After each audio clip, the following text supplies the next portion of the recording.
this is a video reaction from the YouTuber Caleb Hammer, Financial Audit. But this particular interview really caught my attention because the gal is young, she wants to be a model, and basically she has every reason under the sun as to why she's broke. I will leave the video, I will leave a link to the video in the description box so you can watch it uninterrupted.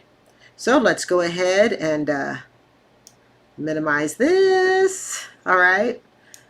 And we're going to start it about 10 minutes into the video. I'm going to play it at 1.25 speed, which it is set to. And here we go. You just have to deal with it. There's like nothing that can be done. I think this is student loans. I didn't really know what this was. This is from my undergrad degree. Sally Mae, the lover. How many years were you in undergrad? 4. 4. And you completed it though? Mm-hmm. Oh, okay, from where? Baylor. In what? I got my Bachelor of Science in Family and Consumer Sciences. Baylor.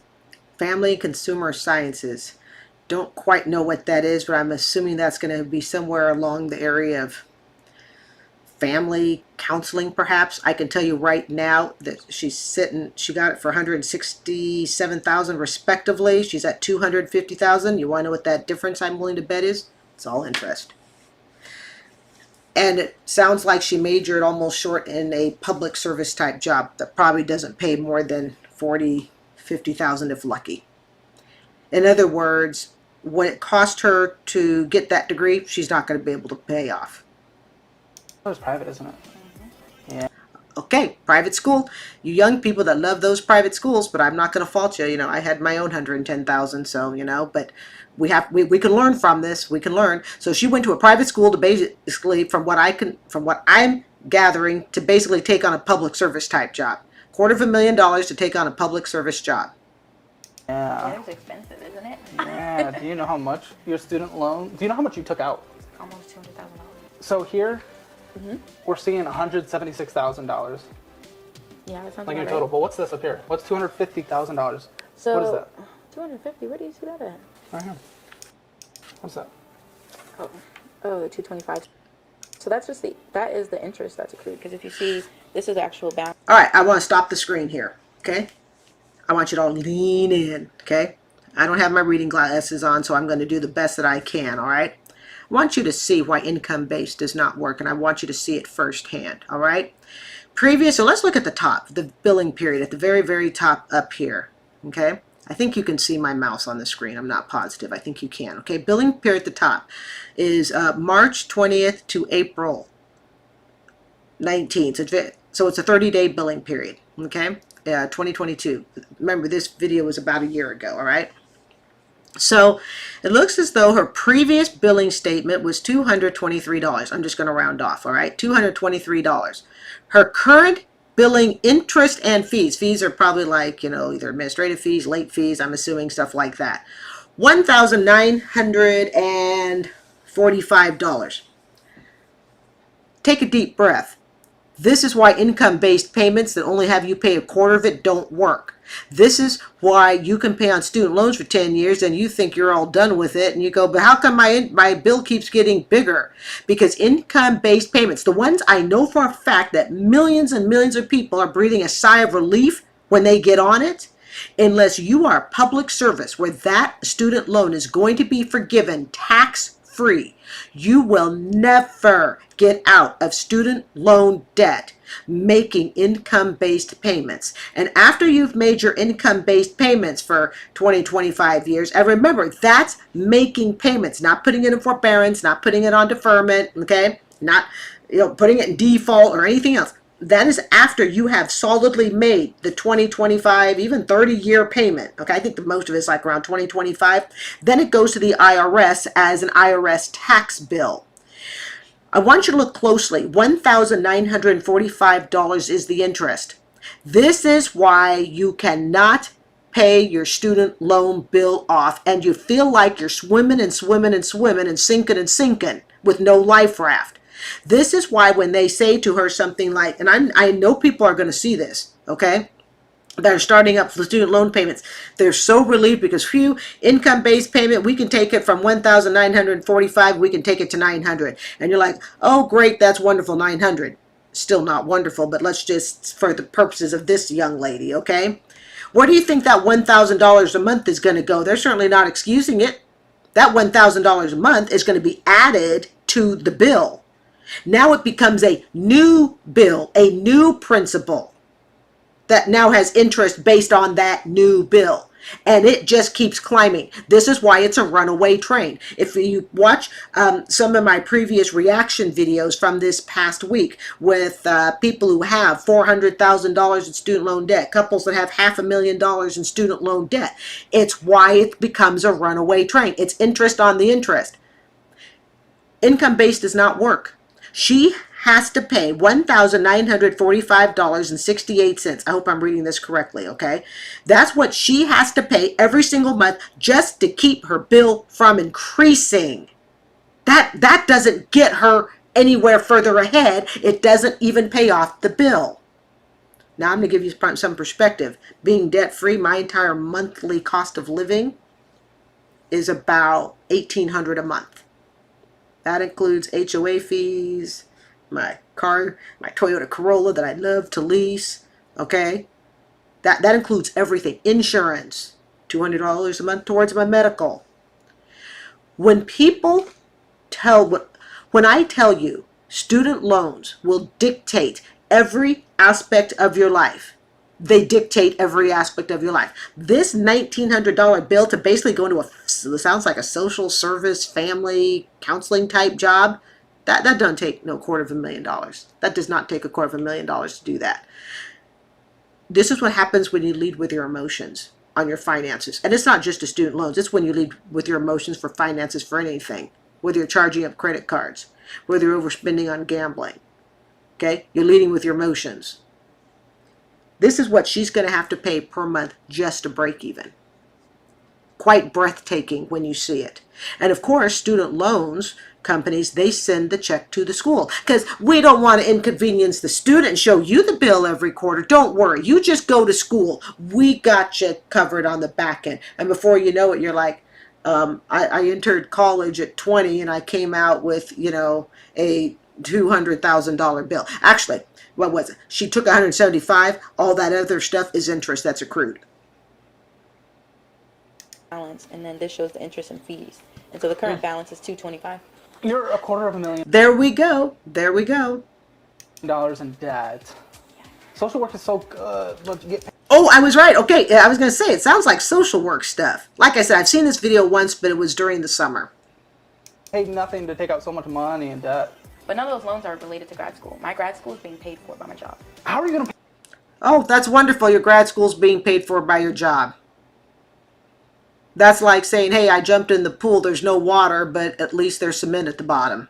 Or something like that.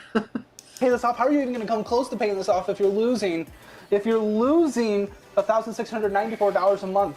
How are you going to come? Where do you even start? Well, right now, nothing is. Especially since the smallest one is $28,000. Her smallest bill is $28,000. Let's take away all the other bills. $28,000. $28,000, and that's the small bill. And you notice the laughter. You notice how there's always laughter. Laughter seems to go along with people who cannot pay their bills. I'll be honest, ever since I've had control of my finances, and I've had control of it now for several years, and it's finally gotten me to the good spot I'm in today, but I have had control of it for several years. There's nothing to laugh about. When you're in control, you don't need to laugh. Okay? The laughter is a symbol of, it's a coping mechanism. It's a way to kind of shrug off reality. It's a way to convince yourself that everything's okay. No, that was the smallest taken out. The current balance of the smallest one is $37,000. That's... Are you guys seeing, young people, are you guys seeing how fast the interest grows on this thing? Are you seeing how fast the interest grows? Is the same size as the average student loan that anyone who goes to college has in the United States. Is right around that. Exactly. The average student loan debt is $38,000, $39,000 a year. That's the average, okay? She's holding on to $250,000. 4, 8, 12, 16, 20, 20. She's holding on to 6 times the amount. I told you I'm bad at math. Hey, It's okay. When I was applying to colleges, like when I figured out like the amount for each college that I applied to, Baylor had always been my dream school. And there we go. What are we basing it on? It's my dream school. Your dream school don't give a crap if you can pay the bill or not.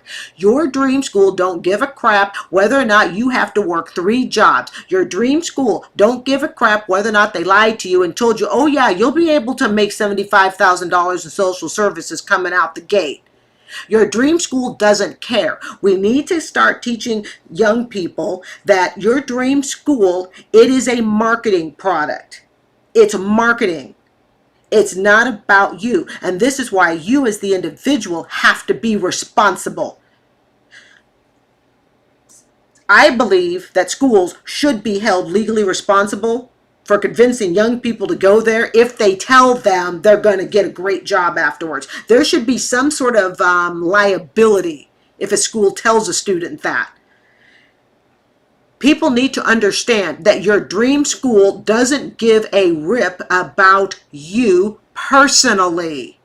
They want your dollars. They want on their budget sheet, okay, we can admit so many students. We have access to so much funding from the federal government because the debt is guaranteed. We need all the federal funding we can get. That's what it's about. Stop personalizing your emotions to your school because your school don't care. It doesn't care. I wanted to move to Texas and go to school out here.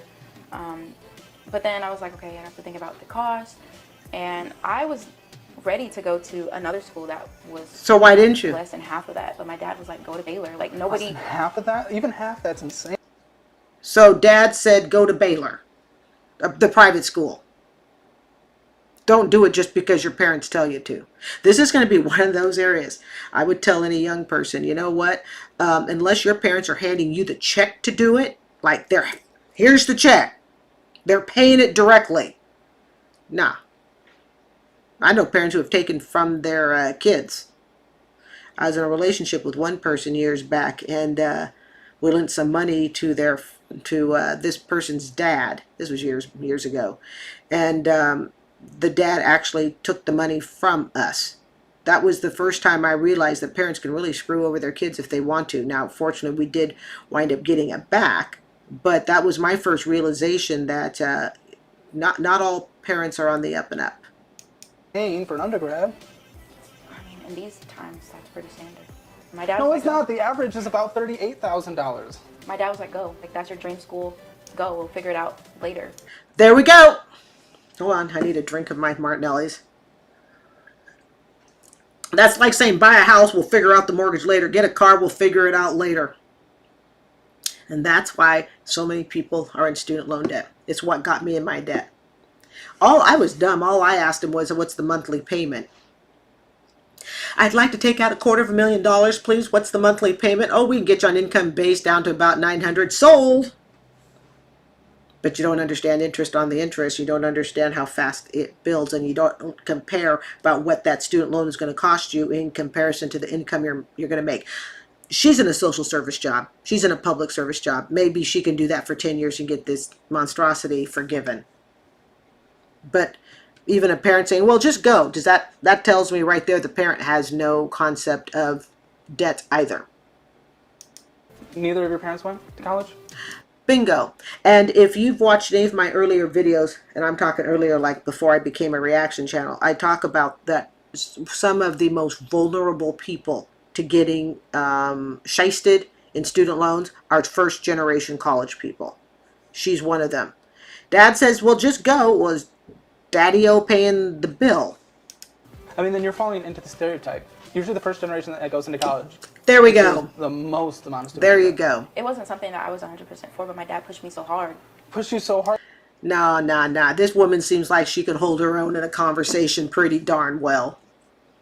I'm sorry, she doesn't strike me as, she wants to be a model. She's running around. She's doing all this stuff, but yet her dad convinced her to take on $250,000. Nah. Not buying all that. Hard to be in debt for the rest of your life. Yeah, now he feels different about it. Does he feel different and enough about it to like generously pay $250,000? Well, that was our deal. But me and my dad have a really bad relationship, and so now our relationship is solely about money because that's not the only thing he fucked me over on. Yeah, when it becomes about money, it just ruins it. So, and it's like I don't have my mom to back me up, so it's like really hard. What was the deal? With that. The deal was go get your education, go graduate on time. I'll pay for it. Granted, COVID And again, was Dad there with the money? did mess up a lot of things. He's currently not working either, so, but that was like very recent. Has he paid a penny? Nope. So, And he where we're won't. heading, just with the money with the statements that you provided me, is the bankruptcy. But you can't clear this out with bankruptcy. You can't clear out student loans. Nope. And this is why student loans will stay for forever. She needs to get a public service job and serve for 10 years in social work. I guarantee you, unless she wins the lottery, that's the only way she's going to do it. Because more and more men are getting adverse to dating women with debt. Oh, I will link at the end the 30-year-old that I did a story, a reaction video to about, I think it was last week, and why he doesn't date women with debt. He would run from her as, well, with Olympic sprinting shoes on. I'll link that at the end. They're in his name. Wait, they're in his name? Correct. They're not in your name at all? Like I'm on there, but like Yeah. Whoever's on there, you're on there. Don't co-sign student loans. Oh, and I also did a reaction video on a boyfriend who co-signed on an ex-girlfriend student loan to the tune of around $20,000. Now he's trying to start a relationship with a new person, but he can't because, well, I won't say he can't, but it's proving to be challenging because his new relationship, his new girlfriend, is aware that the old girlfriend has a $20,000 student loan co-signed, you know, with her current boyfriend. It's just a mess. It's an absolute mess. like the IRS is on my ass right now for something my dad did when I was a minor with the money that my mom left me. And so that is like the priority right now is because he's paying that off. Like he needs to figure that out. What is his IRS thing? So my mom left me a whole lot of money for college. She died when I was 5. But my mom left me enough to go to college and not have to be in debt. And instead of saving that, my dad spent it while I was younger, and now he owes thousands of dollars in back taxes that he never paid. So when I filed my taxes on my own, It's unfortunate, but unfortunately that those types of parents exist. But if you know that's the financial situation, then you have to have a plan B. You have to realize that I can't attend this private school. And honestly, again, for a social service job, community college, 2 years at a bachelor's and 2 years at a state university, that's it. Drop nothing more into it. when I turned 18, because I had my first job, my aunt is my tax preparer, and she called me and she was like, Tarika, why do you owe the IRS so much money? And I said, who is the IRS? She was like, stand by. She hung up, and I guess she called my dad, and then she called me back and was like, I figured it out. And then my dad sent me some really horrible messages. It's like, why would you get her involved? I was like, how am I supposed to get her involved in something I didn't know about? This is gonna just absolutely balloon, Yes. isn't it? And something else to think of, when you're in debt, one of the things that you have to do, and it can be difficult, especially if you feel that that debt wasn't all because of your fault, you have to get over the anger, and you have to get over the blaming of who's at fault. Even if you're in the right. Yep, this person screwed you over. Because here's the problem. If you can't get over that, if you can't step off that stool onto new turf, you will sit there. You will stay in that same spot, not moving, because you're going to find everybody around you who's at fault. I'm not saying they're not at fault. I'm not saying that the actions that they did to you or towards you were right. What I am saying is, for your own good, for your own ability to move on and to heal financially, emotionally, and everything else, you got to move on from blaming. And you have to put that in the past. And it's hard to do. It can be very difficult, but you have to, for your own sake. This is gonna be $500,000 before you know it, and then $1 million. Probably within the next 2 years, the way that the economy's going. No, it's not just with the way the economy's going, but it's her attitude towards it. It's how she thinks about the bill. And she doesn't strike me as having a real go-get attitude. You need to make double. You need to find a job that makes double.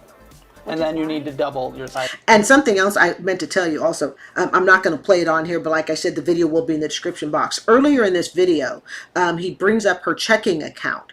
She has 13 overdraft fees in a 30-day period. That's an overdraft on average, I think about every other day.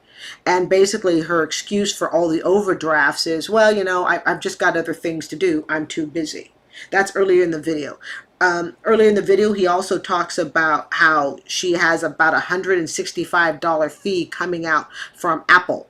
And why doesn't she contact Apple? And she's like, well, you know, I tried to, but I'm just, you know, I made a few phone calls, excuse me, but I'm not gonna, you know, try any harder. And he's like, is it worth $165 a month? Well, kind of.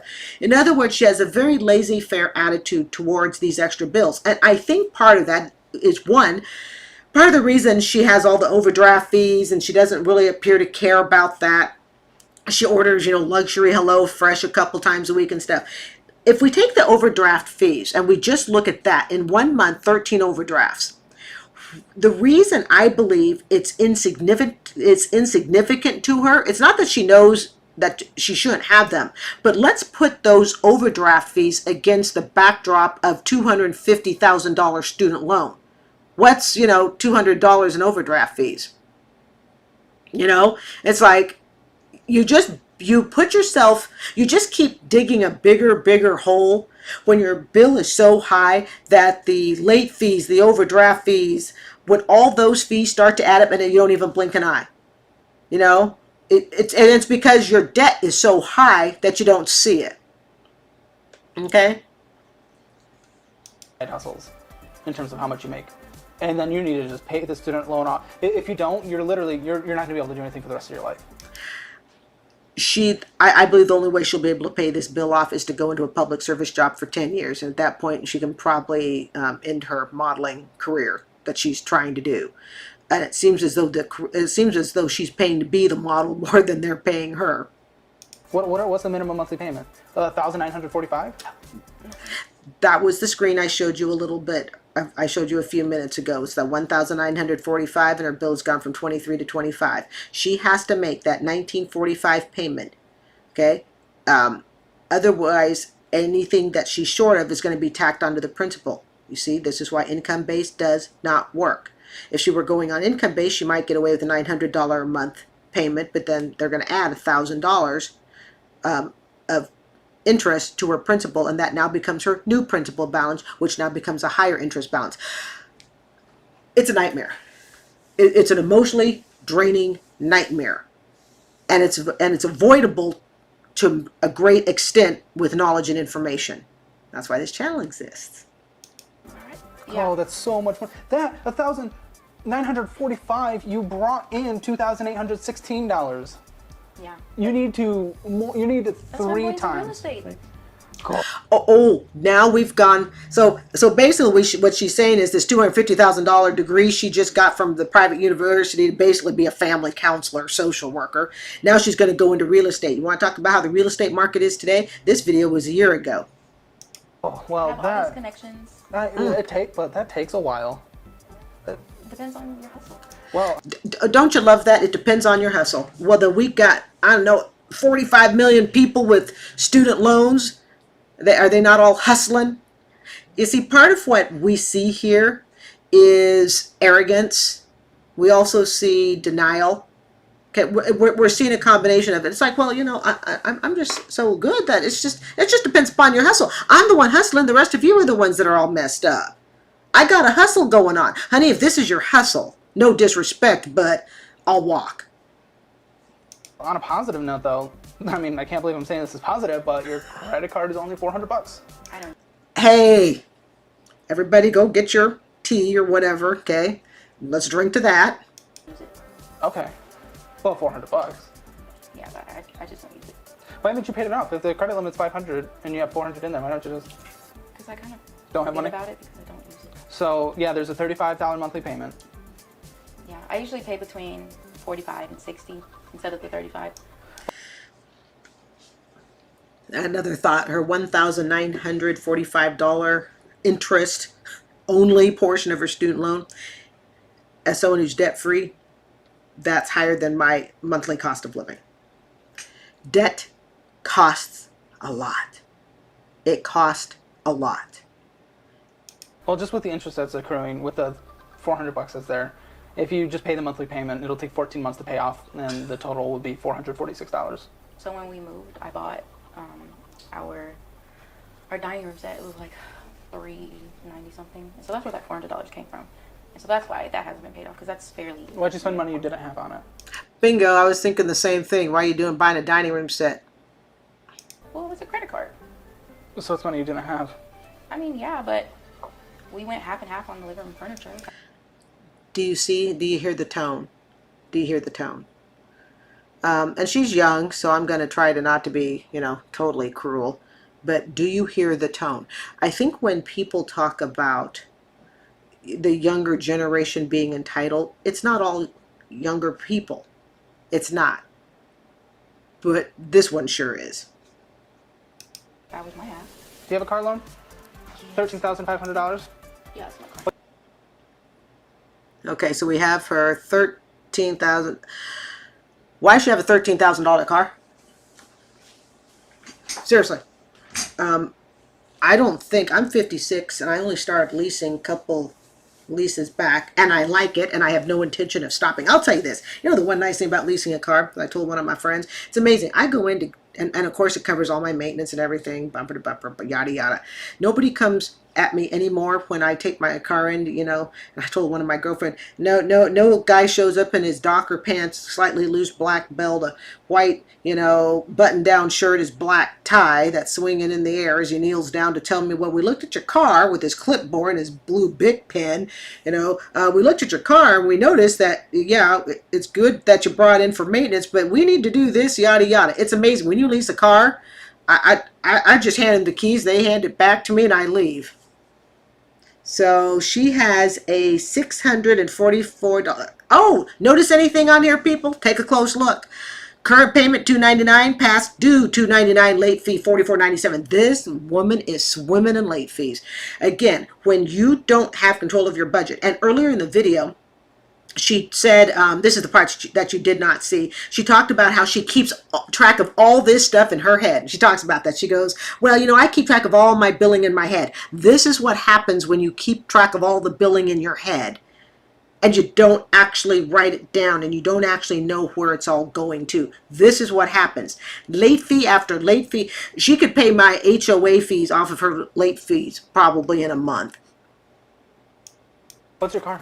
I have a Nissan Sentra. Okay, what year? 2018. It's modest. You gotta sell that car. You have to sell this car, and then you have to get a car that's worth like $2,000. You have to. No, that's. This is a more expensive car than I ever owned, to be really honest. I think most of my used cars when I owned a car was around $10,000. I don't think I ever had a $14,000 used car, to be totally honest. And we're not just talking because of inflation and stuff.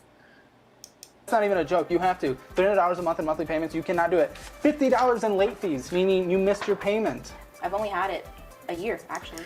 Notice how she sidesteps the late fees discussion. You'll notice that if you play the video in the description box, if you go back, you'll notice there's always an excuse. Yeah, I know I got late fees, but I got other things that I need to do. A little over a year. Almost 2 years. Are you willing to sell this? I mean, the reason I got it is because Nissans are known to be reliable. Like, getting a $2,000 car with the amount of miles that I drive, not conducive. Yeah. She's got all these miles because she's so popular she has to get around town. But you're Something else drowning would have in to debt. be sold before I sell my car. Oh, but you can't afford. I rode a bicycle to school for about a year. I rode a bicycle to school. It's amazing what you can do if you absolutely have to. Afford that car. Well, I mean, I do. No, you don't. No, you do not. I've had it for 2 years. You do not afford the car, though. You're going further and further into debt. He's right. You can't afford the car, honey. You be $250,000 in debt right now. You can't afford a skateboard. Affording means you're paying for it and you still have money. You're losing $1,600. And the fact that it was a late fee. Sorry, I try not to cut them off in the middle. Sometimes my trigger finger gets happy. And the fact that you have the $44 late fee. You can't afford the car. It's called fooling yourself, thinking, well, the Titanic is they're we're still above water. Yeah, half of it, the ship's in the ocean, but we're still above water, so we haven't sunk yet. $94 a month. You can't afford that. It makes up, this car is worth almost half the amount of money that you bring in. I think like the max car you can afford is like a $5,000 car. Well, it's just not going to work. Like the amount of time that I drive, I can't get a $2,000 car that's going to need all these things. What about And my car, five? I've never had a problem with my car since I got it. But that's not the point, That's not though. the point. But it is. With the amount of driving that I do, I need something that is reliable. I didn't go get Because she's special and she has that modeling gig she has to go to. And she got to have a special car. She can't be seen pulling up to her job and, a beater. a $40,000 BMW. I got a $14,000 Nissan Sentra. To drive to do the things you want though. No, this is all for work. I do everything from home unless I'm out doing a photo shoot. Okay, well, I'll give her the benefit of the doubt. If this is really all for work, then it should be a tax deduction because she's self-employed, right? I work from home. I go to school from home. I'm a virtual assistant, real estate. So school, all the that. driving is to... Do photo shoots, do this. Okay. This is All those photo shoots. Do you notice how she's quick with, what should I say, excuses as to why she has to keep the expensive things she loves? Okay, I have to keep the car because there's just no other way for me to get to my photo shoots. I've ridden a scooter to work for a couple of years. I rode a scooter to work. I've ridden to work on a bicycle. Trust me. There are multiple ways to get around. You may not like it. It may not be the most desirable. Okay, but there are other options than a $14,000 vehicle from a year ago that you can't make the payments on time and you're paying $50 late fees on. Is the photo shoot making more than this loan is worth? I mean, I do 4 No. photo shoots a week. This my is car- where- Notice she doesn't answer the question. Is the photo shoot making more than what your loan is? Is your student loan, is the job that you have able to meet the student loan principal and interest? This question is very simple, but the willingness to hear the answer can be very difficult. really hard. Problematic, then I would agree with you, but I have never had an issue with my car. No. It's not about your car. It's not about the car being functional with what you're doing right now. It's that you literally cannot afford this car. I know you think you can because technically the payments have been made. Part of spending addiction people who are just simply young like her overspending, I guess, there's always an excuse as to why the budget cannot be tightened up. There's always some other factor, but the one factor that is missing is personal responsibility. That's the one factor. And everything we've heard and why this interview, just caught my attention was, man, everything is, well, I have to have this because I have that. In other words, there's always something else that's dictating her need as to why she can't reel it in. Instead of saying, maybe you're right, Caleb. I really could downsize my living and I need to stop blaming other people. Instead, it's no, I have to. I just absolutely have to have this. But you're losing money and going further into debt, meaning you cannot afford it. And it's worth almost half of what you bring in annually with all the side hustles and everything combined. My main fear is you cannot sell your credit card and pay it off. You cannot sell your student loans and pay it off. These are debts that have to be made. You can sell your car, because I bet the interest rate on this thing's insane. What is I it? actually got a really good interest rate because I have a good Do you know what credit it is? What's your credit score? I can look it up. Yeah, let's look at your credit score. All right, everybody. Okay, it's time. Put on a betting hat. I don't have a betting hat. Okay, because I actually do not remember what her credit score was. Like I said, it's been a month since I've seen this. I've only watched it that one time. All right, let's all take... The betting table is open. Do you like TransUnion or Equifax? Which one's more Okay, my credit score is 818 as of yesterday. credible? No, just show it to me. All right, credit score. Betting table. Oh. Well, that's not what it was when I got my car. Yeah, yeah. Yeah, I had a 7. Tell them what it is. Oh, wait, hold on. Tell them what your credit score is. It is 549. All right. $549. There you go. Young people, is this what you want? Is the school that you want to go to that's going to cost you 6 figures in debt? Is this worth it? Is it worth it? Think about it. And even those of us who go back when we're older, is this worth it? How many people graduate from a school, but they've never done the math between what it costs them compared to what they make? That's where my failure was. When I got my car, it was $720. Well, of course it was higher when you got your car. It was after you got your car and you couldn't make the payments and all the late fees came piling on. Of course it's going to drop it. Oh, will you sell your car No.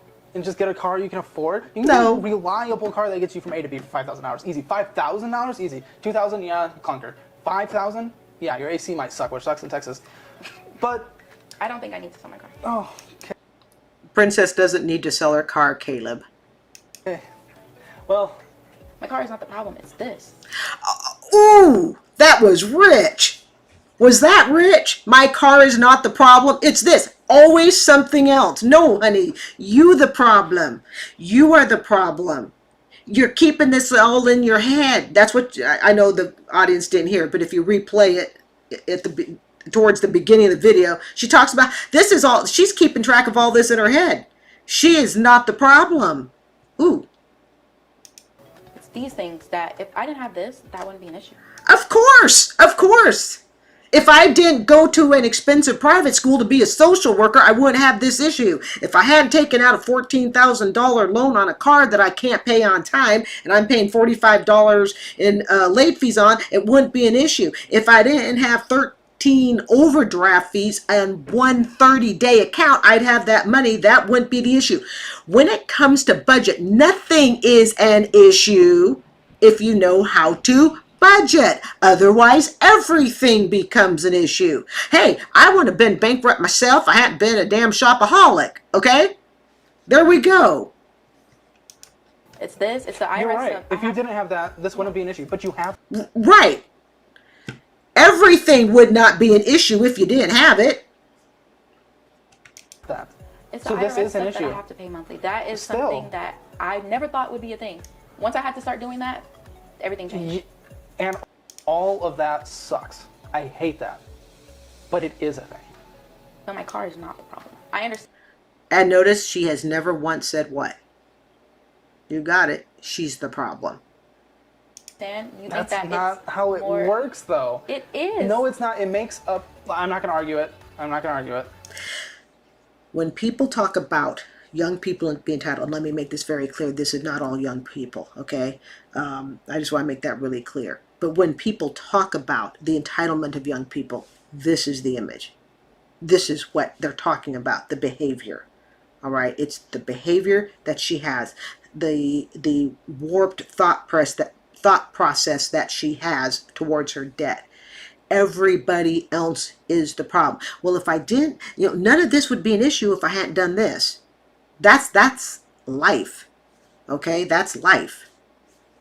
But I think she's a really good example of what people think of. And again, I'm aware that she's a first generation person. Okay, first generation to go to school. All right, but she didn't have to do this. But if she were going to be first generation and did this, I'd like to see a whole lot more humility, a bit more of, wow, Caleb, you might have a point there. But part of that defensive strategy going on in her head is if she listens to anybody other than her own voice of denial and unreason, then she's got to use logic. And people who are deeply in debt, logic hurts. Logic makes them look at their reflection in the mirror and say, the actions I took were wrong. I know someone who is very much into telling everybody that they're wrong and that they know more than everybody else. And then when anybody says, no, you might actually be wrong, then this is back and forth debate.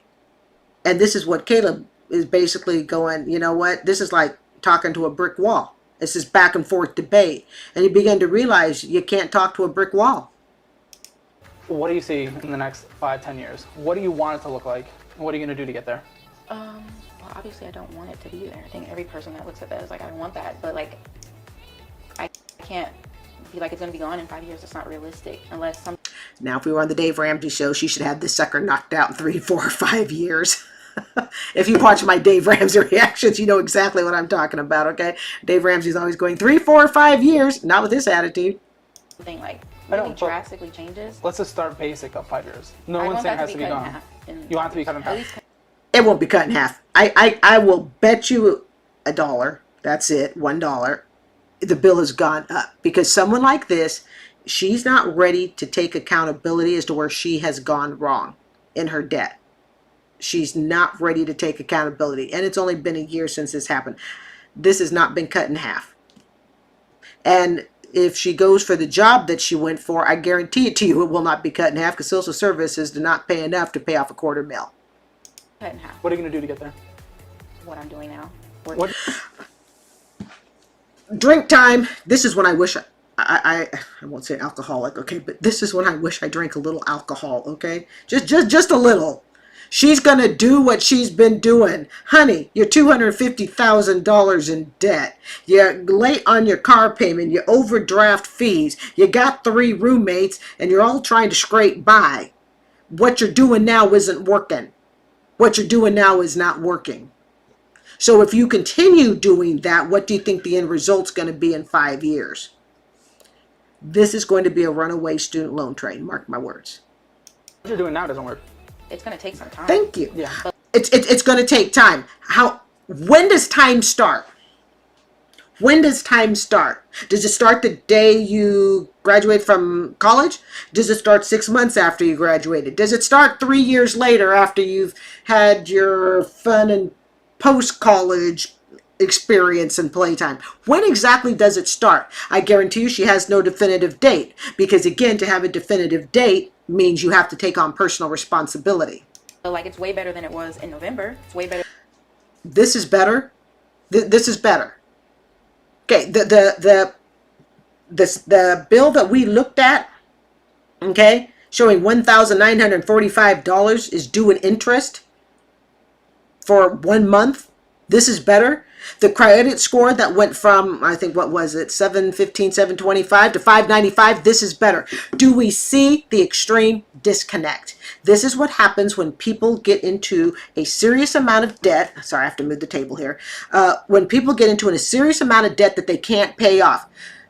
That's like me as a shopaholic going, well, you know, at least it's better. I only visit 1 mall now instead of 2 on the weekend.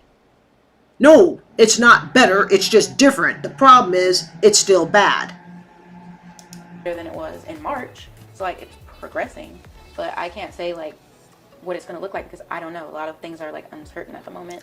In other words, what's uncertain in her mind is what everybody else is going to be doing. Because her actions are based on everybody else in her mind versus herself. It's going to depend upon what her roommates are doing. Are they paying their fair share of the rent? It's going to depend upon how the IRS responds. It's going to depend upon what her dad does. In other words, it's her, how do I put this? She is waiting to be able to blame somebody else for future moves. Instead of her saying, you know what, this is the situation I'm in. I'm going to start taking responsibility and I'm going to fix it. I'm going to do it.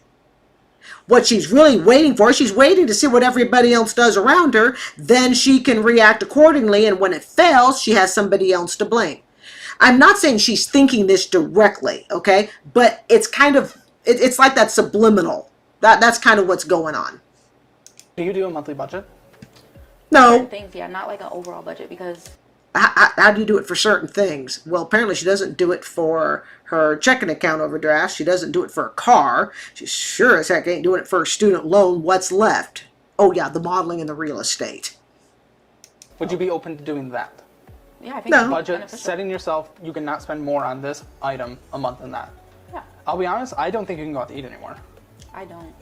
Bingo! There we go. And this is what people are talking about when they say young people are being entitled. And to those young people who do not act like this, I want to personally congratulate you, all right?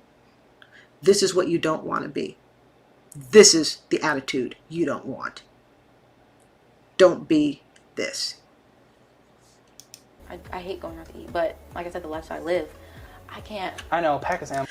I can't. Much. Ew. Let me replay that again. Let me just back up 2 seconds. I can't. I know, pack a sandwich. Ew. Ew. Ew. You know what? One of the things I did to get me out of that out of debt, twice a night, I called it ramen noodle night. Okay? That means ramen noodles with, okay, this may not sound greatly appetizing. You can take a ramen noodle and you can mix it with egg for protein. All right, there's an option. Sometimes you can take ramen noodles, and I don't like broccoli much, but I will mix just a couple tablespoons of little chopped broccoli into it to get some veggies. Okay, if you take the ew attitude because you're just so ew of a princess, she thinks she's gonna be 5 years from now. She thinks she's gonna cut that bill down in half. Oh hell no! You can't have attitudes like that. And I'm sorry, I'm gonna say it. That attitude stinks. That stinks. Because what you're saying is that you are so important and you are so privileged that you are beyond reproach in having to pack lunch. Many dinners, I've make blueberry pancakes. I love blueberry lemon pancakes, so I'll make those sometimes for dinner. Sometimes for dinner, it's, rice and tuna fish. Yeah, I've done that too. But never once have I said, ew, this is why she's in the debt hole she's in. And it's why she'll stay in this debt hole. And it's why she won't get out. Don't ever forget, ew. That well, I won't say it. All the stuff I want to lay out absolutely sucks. I hate the idea of having to buy the cheapest cheese, the cheapest whatever, eating a stupid ham and cheese sandwich every day, whether you can or can't. I hate that that's the option. I've taken, sometimes on my cheap dinner nights, I take King's Hawaiian bread, put a little bit of mayo on it, put a little bit of meat and cheese on it, and there we go. Now, I do admit, okay, my budget does allow it. I don't buy, bologna. That I cannot handle at this age. I can't even digest it at 56. But I will go and, I'll go to the deli, get some, boar's head meat. I actually weigh it out, 2 ounces of meat, an ounce of cheese, put it on there, have a little sandwich, a little salad, okay? And her ew, because I'm still not quite over that, would she say that to someone like me that's debt-free today, but finding out that I used to ride a scooter to get to work and back? Okay, I've ridden a bike to get to work and back. All right. When you get to the point where you think you are too good to lower your budget, okay, that's the point where you lose. There's no way in hell she's going to be out of this debt, cut this debt in half. Now, you can't cut it in half with that. And I hate to say it, but nor should you deserve to. But if you do not cut back drastically, that student loan's going to be $500,000, and it's going to be $1 million. It will. Sally Mae doesn't give up. She just goes hard. This isn't a public loan that's on deferment right now and might get forgiven, or with low interest rates. Sally Mae is going to just... It's a private loan, so I already know the repercussions of that. Nah, this woman don't know crap. Sorry. Again, she thinks she knows. She doesn't know crap. Oh. So 5 years, you want to cut it in half. At least in half, or close to. Ew. You could tell that just annoys the hell out of me. It just, ugh. I feel like in the next year, with the way that my success is going and Whoa! We're almost at the end of the video. With the way my success is going, and he tells you pack a damn lunch and you go, ew. Really, if this is success, young people, do not follow this. Do not model after this, literally and figuratively. And this advertising agency, I feel like I'll be able to save up a few $1,000s within the next year. A few $1,000s, honey, you owe $24,000 a year just in interest. Think about that. Everybody say it with me. 1, 2, 3. Ew.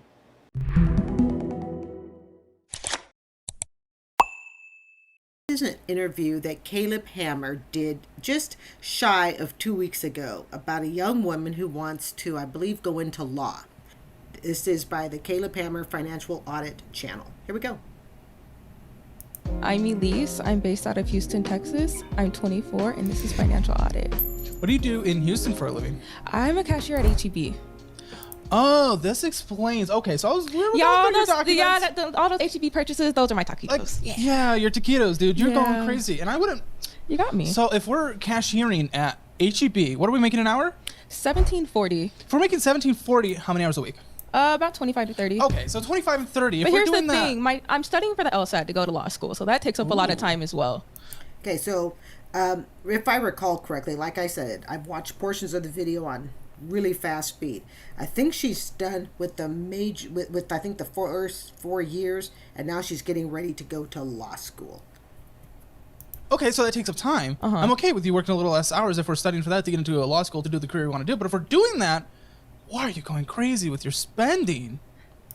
And you're going to see that her spending is out of control. That's a question I don't really have an answer to. Oh, you gotta have an answer to that. If HEB pays you, why are you giving them money when you can't afford to simply live? I guess it's convenient since I'm already there. And I'm like, well, I'm going to be here anyway, so it doesn't kill to buy a bottle of water or whatever. Bottle. Remember, especially young people, convenience is very expensive.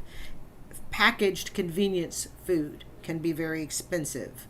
Packaged bottled water can be very expensive. Okay, anything that you buy in convenience format is always more expensive. It's extra packaging, extra time. Water? Well, no. Are you not allowed to have like an actual water bottle? Yeah, we are. So yes, she can bring a water bottle, she can fill her water, but why does she not want to? She says it's convenient to buy it. That convenience is costing dearly. I have one, but I go through it quickly. So you refill it. I've been to many HEBs. I know there's an employee section. I've walked by water fountains, personally on the way to the bathroom. Is that less convenient than going, grabbing a water bottle, checking it out, bringing out the card, swiping? Not really. It's not. Guys, notice the attitude? This is a case, and I don't want to get too far ahead because I want her to tell the story as Caleb does the interview, but this type of attitude, it's laissez-faire, nonchalant. You know, it's like, yeah, okay, whatever. We've seen this attitude before in other reaction videos I've done. This type of attitude from a woman who wants to be a lawyer, and don't forget, her credit is going to matter. Okay, this is, and I don't know this, it's just what I've read about. Okay, her credit is going to matter as part of her application to be able to practice law. So she can go to law school, she can even pass the bar, but without a background check, from what I'm understanding, without a background check that passes, all of this is for nothing. So keep that in mind as you hear this interview. How do I say it? It's not less convenient. No, I understand your point. Then why are we not doing it? She knows she's not supposed to do it. She has the right answers, but she doesn't have the mindset that will allow her to make those changes. Or she chooses not to have the mindset. Don't really. Oh, come on. Why are you making the active choice to do it? I know I'm digging into you right off the bat, but that's only because you just said you work there. I was going to ask about all those purchases, but the moment I heard you work at HEB, and we're going and spending multiple, endless, just swipe every second of our life, it's like, what the are we doing? They're supposed to be giving you money so you can save up, so you can survive. Yes, but then you give them money right back. This is I don't know what HGB is. I think it sounds like, I guess it's some restaurant or something. I think he's saying HGB. This is like someone who takes a job, during the holidays. They say, I'm going to go make extra money and I'm going to go work at my favorite store. So they go take the job at their favorite store. And what happens to all the money? It goes right back to the store. This is why if you take a job, truly, a part-time job, especially a part-time job, a little side gig, do it at a place you don't want to buy anything from. Do it at a place you don't want to buy anything from. People say, I'm going to go work at my favorite store. Well, two things happen when you go take that part-time job or side gig at your favorite store. The first thing that happens is you spend all your money there because you really, really like it, okay? And then the second thing that also can happen is the place that you actually liked going to and found relaxing, that just becomes a place of stress. I don't ever want to work at the stores that I absolutely love, because then I wouldn't enjoy it anymore. That illusion of, relaxation and no stress would be quickly disappearing. Yeah. You're right. I understand what you're saying. And she wants to be a lawyer. And ask yourself, do you want her as a lawyer? And if you were a law firm, would you hire her? Won't tell me why though. I mean, Yeah, I need your why. I mean, I can't really come up with a why other than I'm just planned poorly. Yeah. Yes. Yes. And she wants to be a what? Say it with me. Lawyer. The actions that you take really says something about the way you're going to be in a job. Okay? You're too lazy to open up a bottle of water, not to open it up. You're too lazy to refill a bottle of water. Do I want you as my attorney? Oh, hell no. Yeah. It Okay. is. Is it laziness? Yeah. Okay, Thank so you. laziness would be the why. Yeah. Have we never said... Lazy lawyer for hire anyone. I'm being as tough as Caleb Hammer is. You know, you say, hey, you know what? You say you want to go into law. You want to do what's right legally, but you won't even do what's right for yourself, right? So we have to be careful of that. You know, you want to be put in charge of other people's lives, litigations, where deadlines can make or break the technicality of a case, and I'm not even a lawyer, and I know that. A deadline can make or break a case. Her actions, okay, are showing that she lacks an interest or a motivation to be able to work with deadlines. This I don't see early on as being a career match. You're going... So every month, we're going through... We're missing payments on debts. We're not having enough money in our checking account to survive. How is laziness an option in that situation? If I'm being honest, I still live with my dad. I graduated college in May and I moved in back home, but Yeah. I live with my dad, so I haven't really, how do I say it? Had to be responsible, if that makes sense.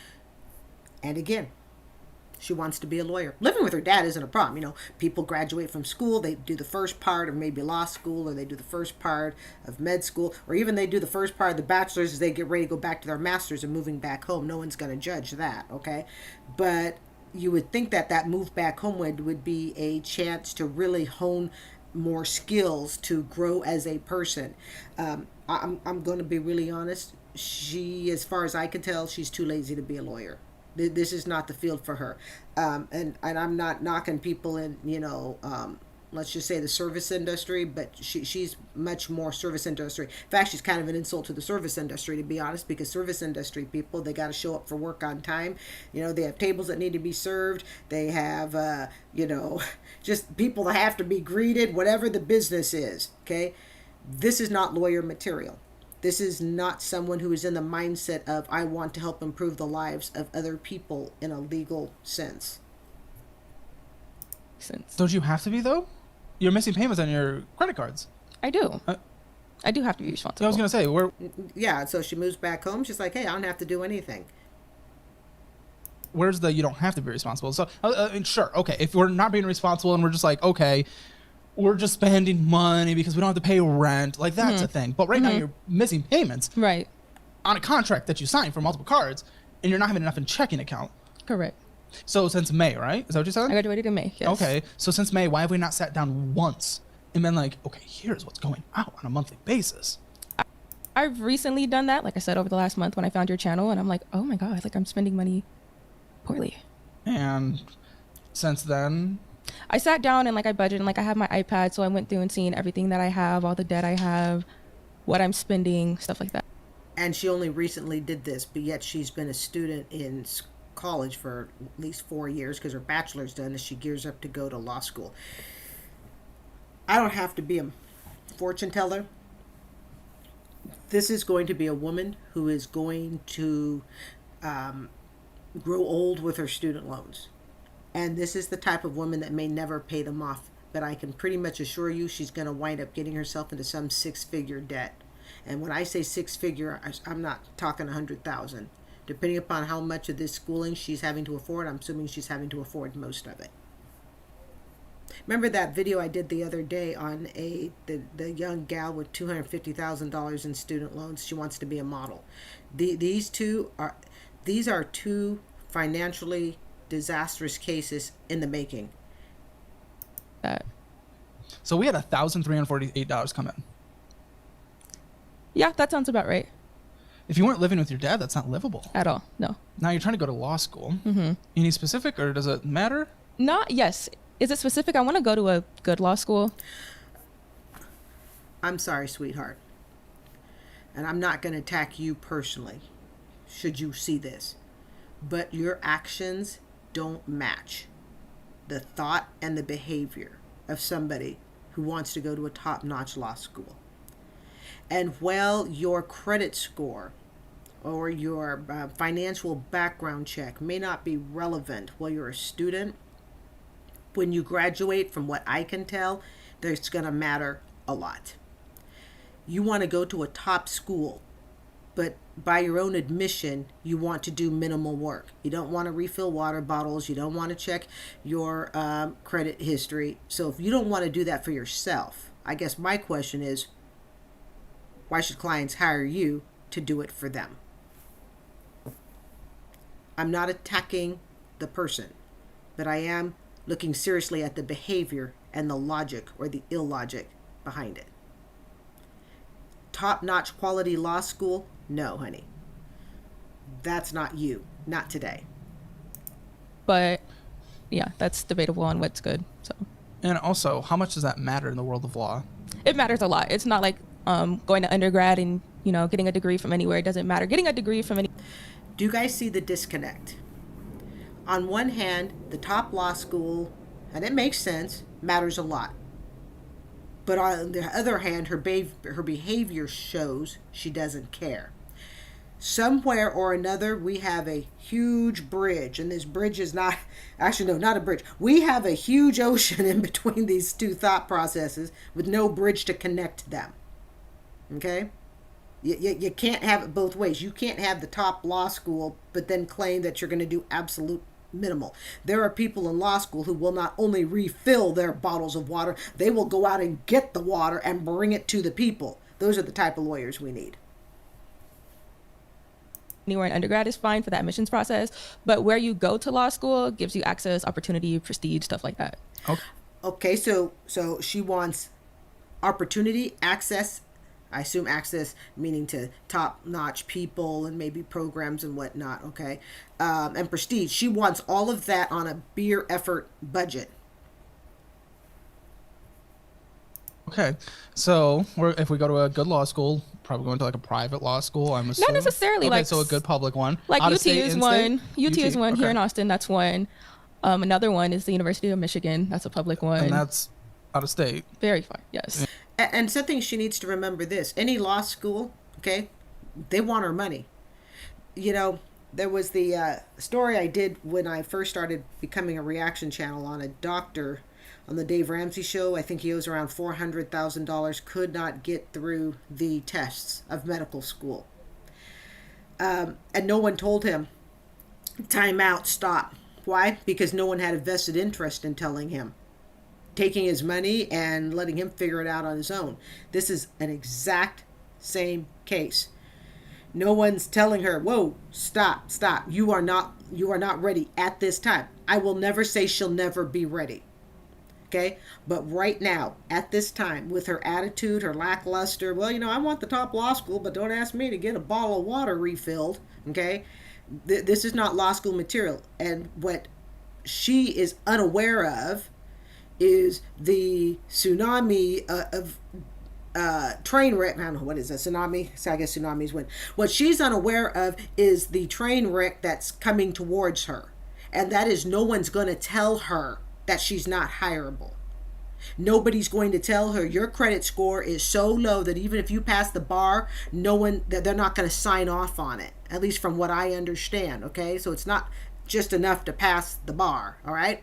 No one's going to tell her, hey, you know what, honey, you go through 8 years of law school and be totally unhireable. And again, we want to look at presentation. We want to look at presence. Do you exude? Do you display the things that people who are in law would accept of you? Okay. Do you emulate what it is that they're looking for? Do you walk it, talk it? Do you play the role? Or are you playing a different role? Because you have to be careful about that. Yes. Virginia, that's another one. Our That's quite state. far. So this all of a sudden becomes very expensive. Yes. If we're getting overdrafted multiple checking accounts and we're not even able to pay our credit cards, how in the possible are we paying for law school? Basically, loans. That's what my parents want me to do. And if I do it well enough on the LSAT, I'll get Yeah, scholarship. but Okay, so they want to take out loans. Young people, when I tell you that a school will take all your money, they will bleed you dry of student loans and then leave you out to drip dry and figure it out on your own for the next 40 years. I'm not kidding. This girl, mark my words, this girl is going to die impoverished over student loans. Mark my words. I see it as clear as day. I don't even have to try to pretend. I see it. She's going to run up a student loan debt. What's law school post? 200, 300,000. She's, by her own admission, using her own words, she's lazy. A lazy person isn't going to work any harder than they have to. By her own admission, I'm using her words. I do believe. I'm not putting words in her mouth or anything. Okay. She's going to die impoverished. And I'm not kidding. And I'm not saying it flippantly. I'm not saying like, oh, it's hypothetical. No. She's going to be so high in student loan debt, she'll never be able to get out of it. your parents, why do we care what they want you to do? I mean, your life is your life. That's true. But living with my dad, like a part of his agreement is I have to go to law school or basically I have to move out. And Okay, I can agree with that, honey. You can't just sit around here, daughter, you need to go do something. All right, I can agree with that. And he wants me to stay in Houston, but I don't really want to stay in Houston unless I have to. But that's his big thing. He went to college and he got several degrees and he's like, your future is much brighter for than him. mine. That's what I told him. Hopefully those degrees are paid off. Like recently, Again, I don't give a shit about him. This is your life. I told my mom I want to work for a couple of years so I can pay off all these debts and then go to law school when I'm ready. Whoa, yeah, because she's got all the debts from like the credit cards and stuff. Yeah, so she's already in debt. Oh, Lord. And she was like, that's not smart. You need to go as soon as you can. I'm like, Mom. Are they wealthy? No, we're Okay. very much suburban and middle class. I think there is one area where students should not listen to their parents, and that is when it comes to school, if the parents are not paying for it. If the parents are not, and when I say don't listen to your parents, let me backtrack on that. Don't listen to parents who tell you to run up a student loan debt uncontrollably, okay? If they're not the ones paying for it. When I say paying for it, they're handing you the check at the beginning of the quarter of the semester. Okay? If you have parents saying to you, hey, you know what, just go ahead and go to school, run up whatever it is that's necessary. Excuse me. If they're not the ones paying for it, that's an area that you do not need to listen to them. After all, you're an adult at that point. Now then, excuse me.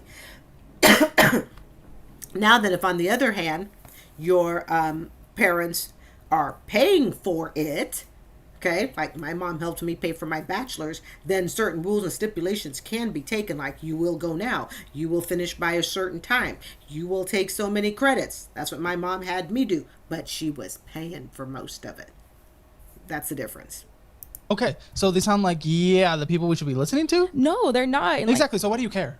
I mean, I get why you care, but why are you listening? because I don't want to live on my own because I can't afford it.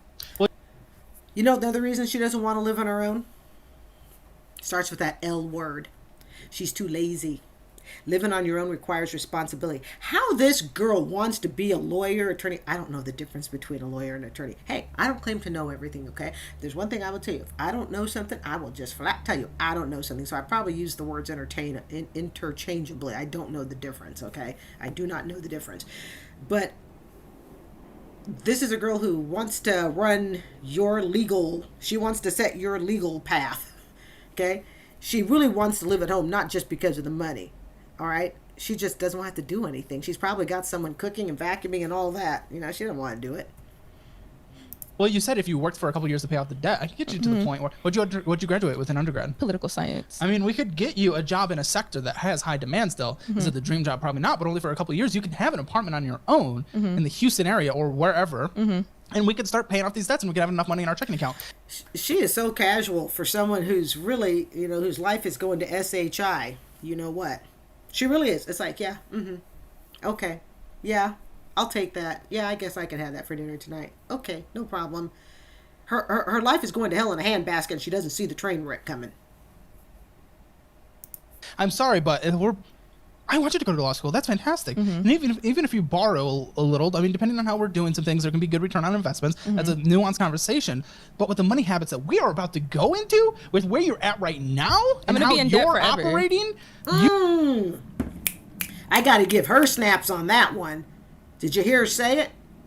I'm going to be in debt forever. Oh, she has no idea how much debt she's going to be in forever. And we're talking the type of debt that could keep you from getting married. Unless, of course, you can get on a Dave Ramsey show and find some guy who'll pick up your $500,000 student loan. Yeah. See, a part of her already knows. See, a part of us already knows we're screwing ourselves over with our decisions. But for whatever reason, we won't change course. But we already know we're doing it. She is already aware that, you know what, she may not be making the best decision. But also to change decisions, to change course would require what? Requires work. And she's lazy. you just taking on an endless stream of student loans to go to law school means you are just dying in debt. And that's something else. My dad, like I said, went to school, got all 3 of these degrees. He's still $100,000 in student loan debt 20 years later. Again, him, he's... Oh, my Lord. Oh, my Lord. Oh, my Lord. Okay. Intergenerational debt and poverty, anybody? Intergenerational debt and poverty. And let's just say it. She doesn't present herself like a lawyer. Sorry, she doesn't. Let's just say it. I'm being honest, okay? She needs some practice with her grooming skills. You got to look like the job to some extent, okay? Now, I admit I probably have some real casual teacher days. It's like, you know. But, I mean, you want to play the law game. You want to go schmoozing with all those people. You know, you got to dress up a little. You got to look the part, okay? You got to look the part. Clearly, he doesn't But know. he's saying that's okay for me to do. And I'm like, he's it's an not, addict though. to school. He's an addict to school. Right. So he's got 6-figure student loans, $100,000. He sure as heck isn't getting rid of them. And now he wants his daughter to do the same thing. Intergenerational poverty. This family, but I'm telling you, by the time she's done with law school, it's going to be $400,000 if it's a dime. And don't forget, for about every $100,000 you take out, payment is about $1,000 a month, approximately. I'm just giving a ballpark based on what mine was, okay? That's without income based. So this woman could be looking at a $400,000 loan. I'm willing to bet, if not higher, not counting her credit card bills.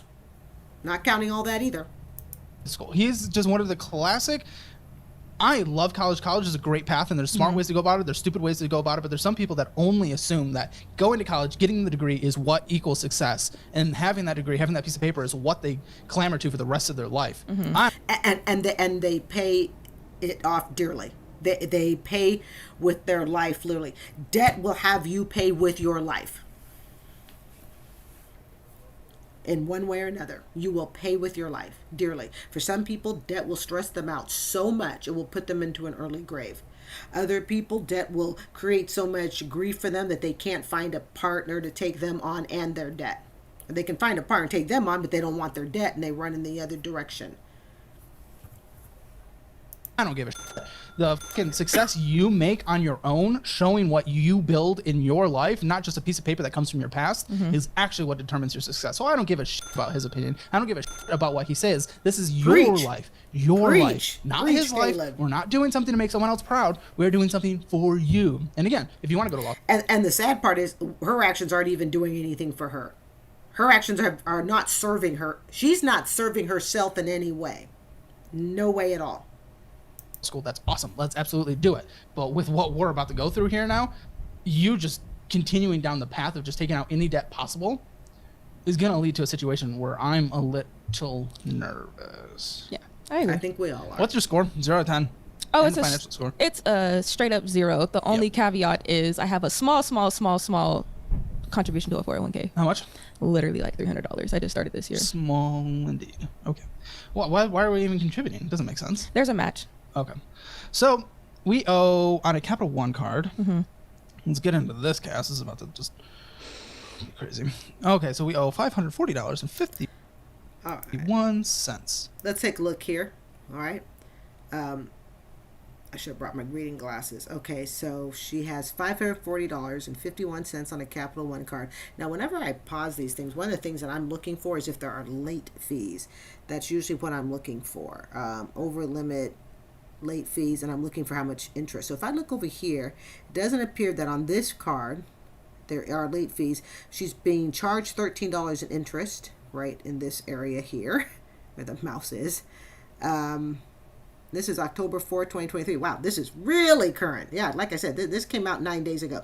And if you notice the title of this, Caleb writes, worst I've ever seen. So far, I would say this is pretty bad. And Caleb sees a lot. So if he's saying this is one of the worst he's ever seen, we're just, we know he's being absolutely accurate on it. With a minimum monthly payment of $25 and interest accrued of $13.04. Off the bat, I do have to ask, out of curiosity, just a little curiosity, is that possible? Are we spending money on a card that we're not able to pay off that is accruing interest? It's a question that I've asked 1,000 people, and yet somehow it still comes here and ends up on this desk. I absolutely love this channel of his.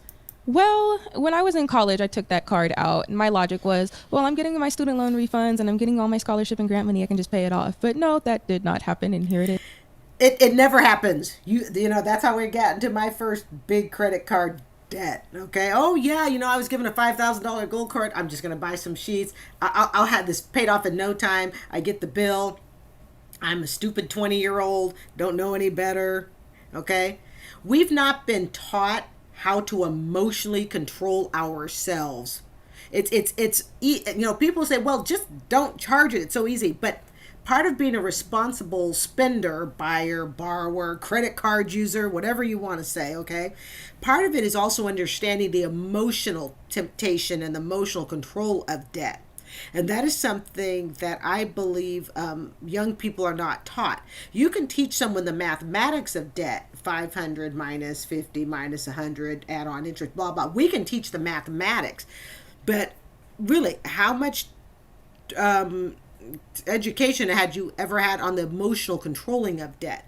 It's like we have to learn emotional control on our own, if you really think about it. But that's a lot of it is, okay, I understand what a $5,000 credit card balance is, but I did not understand interest on the interest. I didn't even know how interest worked. I don't even know if I knew my card had interest, to be really honest. I mean, it did, obviously, but I didn't understand how to read it. All I knew was, okay, $5,000 credit card. I think I put around 700, not more than 1,000 on the very first purchase. And I was like, oh man, they only want $15 from me. Well, I can do that. I can afford $15, then you go run up some more. And then what you say you're going to, you say you're going to pay it off on a certain date, but you don't, right? Because something else comes through. She lacks emotional control with money, but lots of us do, not just her. Is 6 months later. That did not answer the question. This is something you just did. Why are you spending $227.97 on a card that you cannot pay off that is accruing interest? Oh, wow. I didn't even know it was that much. Well, of course she doesn't know, because she doesn't look at her money. Remember, she said she hasn't looked at this, for possibly years.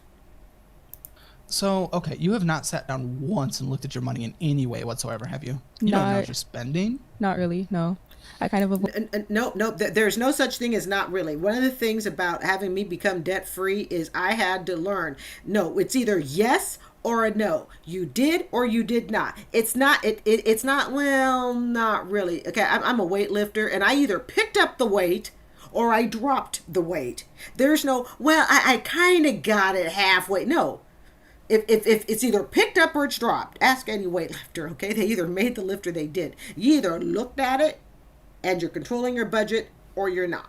When we say things like, well, not really, what we're trying to do is we're trying to find ourselves some modicum of excuse. We're trying to find a little wiggle room to say, see, well, we tried. We're not that bad. We're just really fooling ourselves is all we're doing. When we give ourselves grace room to say, well, I kind of looked at it. No, but we need to just own it and say, no, I have not looked at it. I have not sought to look at it. That's what we need to do, not try to give ourselves grace room. You want to get out of debt, just own it. Embrace it and own it. You want to become a heavier weightlifter? Lift it. Avoid the statements. I get that. I mean, when we know we're in a bad place, it can be anxiety-inducing to get over that hump to actually take the look. So let me take that look for you. Okay. Taquitos, Wingstop, Starbucks, Taquitos, Chipotle, Taco Bell, Taquitos, Chick-fil-A, Taquitos, Taquitos, Taquitos, Taquitos, Taquitos, Chick-fil-A, Starbucks, Taquitos, Chick-fil-A, potential taquitos at Buc-ee's, because you never know. Buc-ee's can be expensive taquitos, How or it could many just be, we're gonna guess. I'm not taquitos? 100% sure. And taquitos and some taquitos. I'm sorry. Does she have stock? No, she can't have stock in taquitos. She's buying the taquitos. She's not selling the what are taquitos? I don't even know what taquitos are. Well, whatever taquitos are, I have no idea what taquitos are. I'm not even... Dang, I don't even know if I know how to spell what a taquito is. Well, whatever taquitos are, okay, somebody maybe throw it in the comments for me. I don't like to look up things when I'm streaming like this because I'm always afraid it's going to mess up my screen. But I have no idea what taquitos are. So apparently she really likes taquitos. I don't even know how to spell taquitos. All right. Like I said, I don't claim to know everything. I'd be lying if I said, oh yeah, I know everything. I don't know everything. But also not, because this was you doing it. Right. But this right there, guys. That right there. Mm-hmm. You already have a car. Oh, that's gas. Oh, the Buc-ee's What? one. I see. The Buc-ee's one. Okay, I Yeah, didn't that's highlight gas. it though. But the highlighted stuff right here is bull. It's fucking around. It's things we don't need to be spending on. There's 1, 2, 3, Let me guess. There are probably more taquitos on there. 4. 4 out of the 20. 25. People always ask me, what high yield savings account do I use for my own money? Oh, Some this of you must know be by a now, little it's ad. SoFi. I love We're just them. It's gonna- great for my checking account needs. It's great for my... Right. I'm spending money that I jump don't over. have. Why is it all going to, like, you spending, though? Like, stupid eating out and stuff like that. Why is that where your money's going right now? Because eating out and buying stuff like that is more pleasurable than paying bills. It's more pleasurable than having to study. And sure as heck, it falls in line with the lazy path. Now remember, lazy is not the word that I came up with. That's the word that she was using. Okay. That's more enjoyable.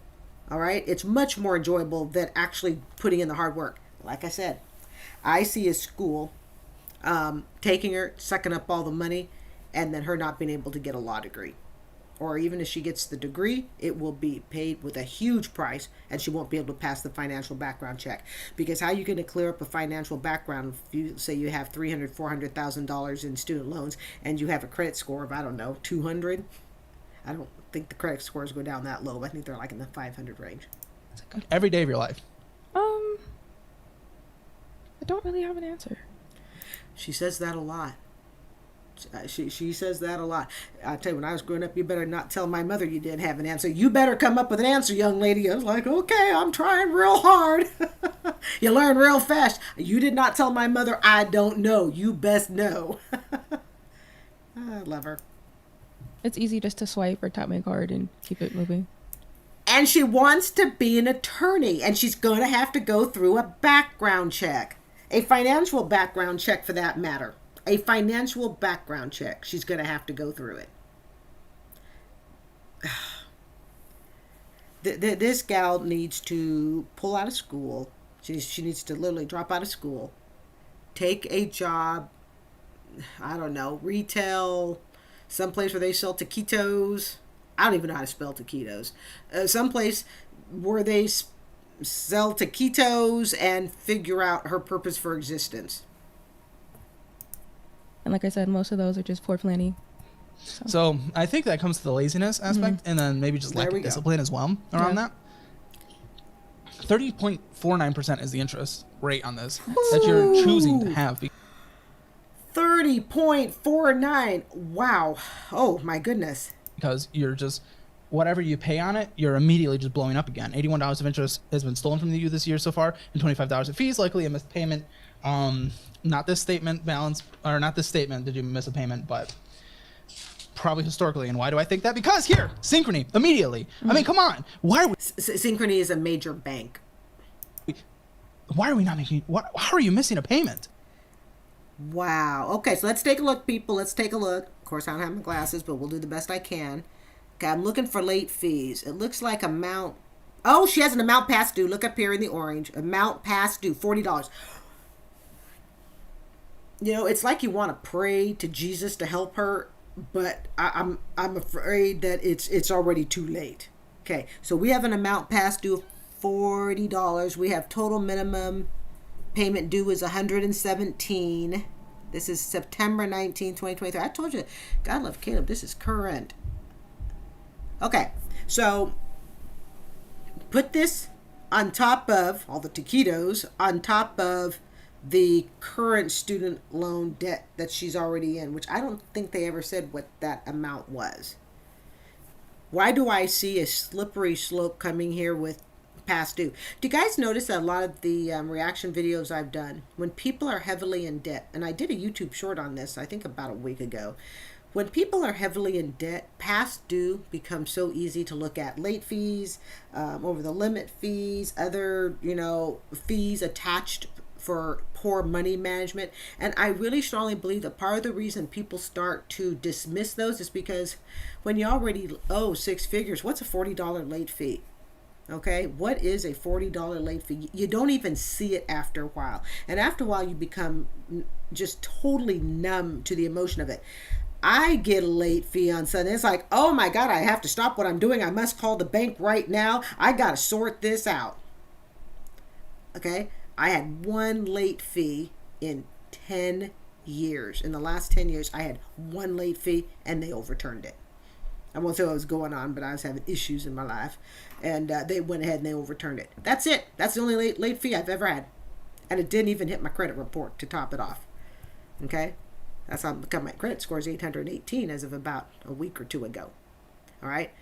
When you are no longer panicked over your late fees, when you can just look at a bill and go, yeah, $40 late fee, because it's against the backdrop of a six-figure debt. How are we going and spending $225 on just Chick-fil-A, taquitos, death? Why are we doing that? And I'm going to say something else. She doesn't look medically well to me. Okay? I'm not saying she's obese, because she's not.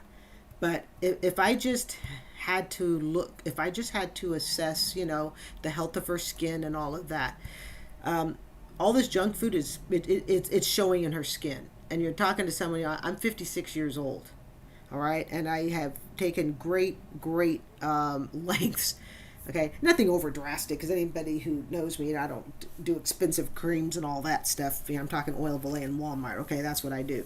But what you eat shows on your skin. It shows, all right? I would like her, for her sake, to eat healthier so she could feel better. And feeling better might help her be a little less lazy. But we're just not simply making a minimum monthly payment on a card. You have chosen taquitos. You have chosen Chick-fil-A over actually dealing with the bills that you have signed up to pay. You notice how Caleb Hammer is having to do the role of what the parent should be doing? This is the role that a parent should have been dealing with her on. Not a YouTuber.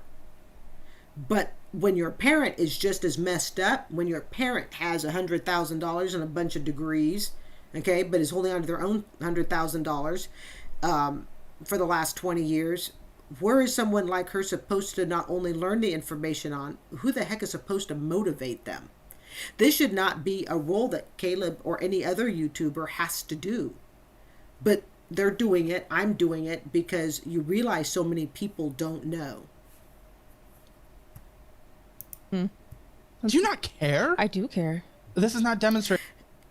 Yeah, he's right. It's not demonstrating. She doesn't care enough to change the circumstance, but I assure you she wants the best of everything. She's going to want the best law school, okay? Best teachers, best city. She's going to want the best job, but she's not going to do anything to get it. I think we all know people like that. They want the best of everything, but they want to do nothing to earn it. I do care. Before I really combed through my finances, I was like, well, I'll be honest, I guess I didn't care. But now over the last few months, I'm like, where is all this money going? And so if you didn't care, taquitos, Chick-fil-A, and expensive bottled water. That's where the money's going. Before, I'm curious, what has made you graduating college and realizing, can't survive on my own and my parents aren't going to help me forever. So it's the fear surrounding that? Yeah, and another fear is I want to set myself up now in my mid-20s so I can be in a safer place the rest of my life. So. Yeah. No, honey. No, honey, you're not going to be in a safer place the rest of your life. You're going to follow your parents' footsteps, and your dad's $100,000 is going to look like a cakewalk compared to probably the $300,000 bill you're going to come out with. And you're in your mid-20s. By the time you're in your 30s, your student loan bill is going to start packing on interest so fast you won't be able to keep up. You will need to make anywhere from $3,000-$4,000 a month just to keep up with the interest and pay into part of the principal. No. Every action that is being taken, every word that she says is defeating. You're not setting yourself up. If I were advising you, I would tell you to immediately stop law school, okay? Change your diet, get any job at this point, and start attacking the debt you do have. Stay at home if you can, continue to live there, maybe pay your parents a little bit of rent or find a way to compensate for being there. And get yourself out of debt. You are not ready for law school. You are not ready for the responsibilities of it. You can't treat your life with respect. How are other people supposed to put their lives in your hands? That's like saying you want to be a doctor, but you won't even take care of yourself. I don't want you to be my doctor. No, thank you. That makes sense. Now, okay, you started wanting to change after graduation. This was your most recent statement, though. Mm-hmm. So this just happened. We Yeah. were just like, nah. But We're not doing also it. during the summer, like I was trying to transfer stores, so that was taking a bit of time. And my store was like an hour away from my house, so I was spending every last dime on like gas, like every And taquitos. day I was like filling up. I can sympathize with that if we didn't just look at the Okay. statement at the same exact time of you just around and spending money on $250. Yeah, it's not the gas that's making her go broke, even if she has to drive an hour a day. It's not the gas. It's all the crap that she's buying, that she has bought. That's what it is. The gas itself, yeah, okay, that's kind of hard. You got to change stores, spend a little extra money in gas. It's the $40 over the limit late fees, or I think it was the $40 late fee she had or something like that. Which you had a minimum monthly payment of $40. Mm-hmm. You could have paid that. I could have. I chose to ignore it. There. Bingo! Oh, my God. Oh, I want to hit myself over the head. Holy cow. Oh, I don't know which is harder. A woman who is so naive that she doesn't know she's killing her future, or a woman who knows she's killing her future but doesn't give an SHI, you know what? I think the woman who knows she's killing her future but doesn't give an SHI is worse than the woman who's too naive. I'd rather have you be just too naive and you don't know. She knows. She knows. She's in her mid-20s. Holy cow. So, Your Honor, I was late with my client's file because I really just didn't care. So, Your Honor, I forgot to call all the witnesses because, well, I just didn't care. But don't forget to put me in a really good law school. I want the best. It is. We have a new minimum monthly payment due because of the past due and everything of $117. So normal minimum monthly payment of $40, which is what I'm going to put down. We owe $1,280 on it and 56 cents.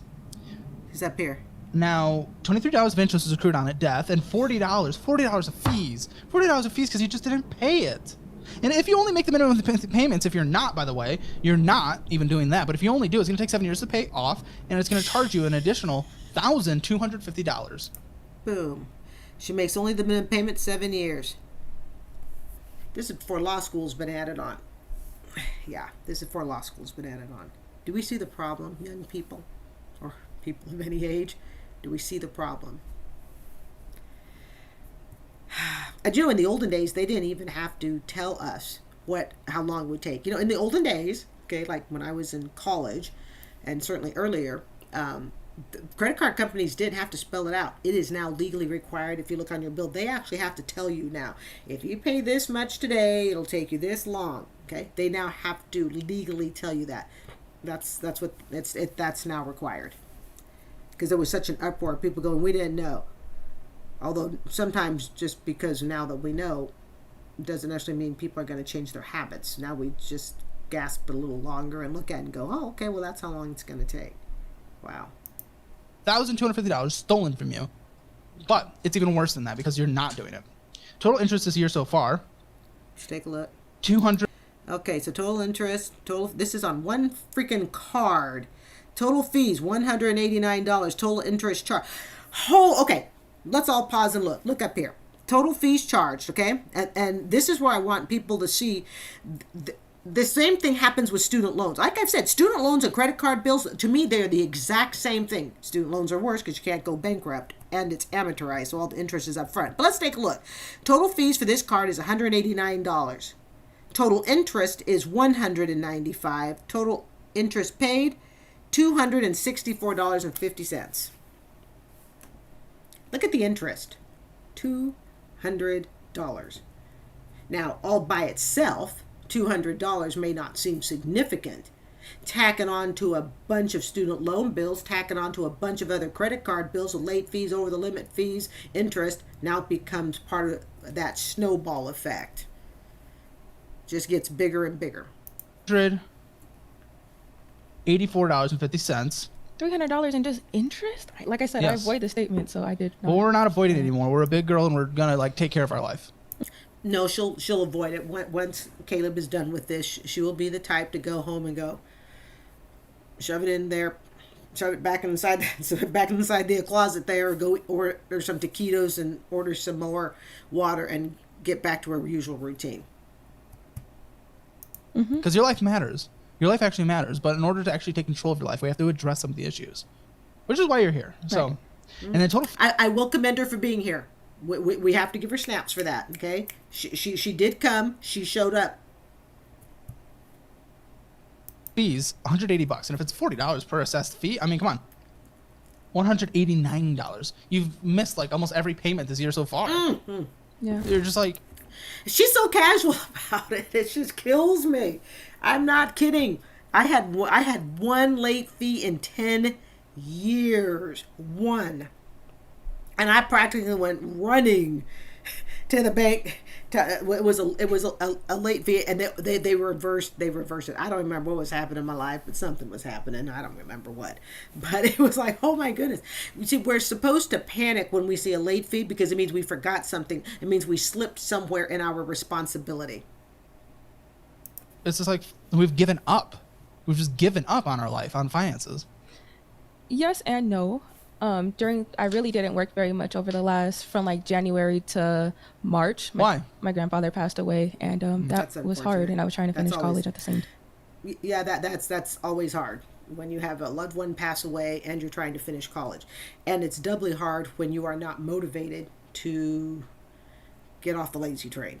So now it's really hard because the most disciplined amongst them that want to get into law school, they're going to give it everything they've got, and they have to get through an unfortunate loss in the family. Now you take someone who's undisciplined, okay, doesn't want to work too hard, but yet wants to go to law school and loses.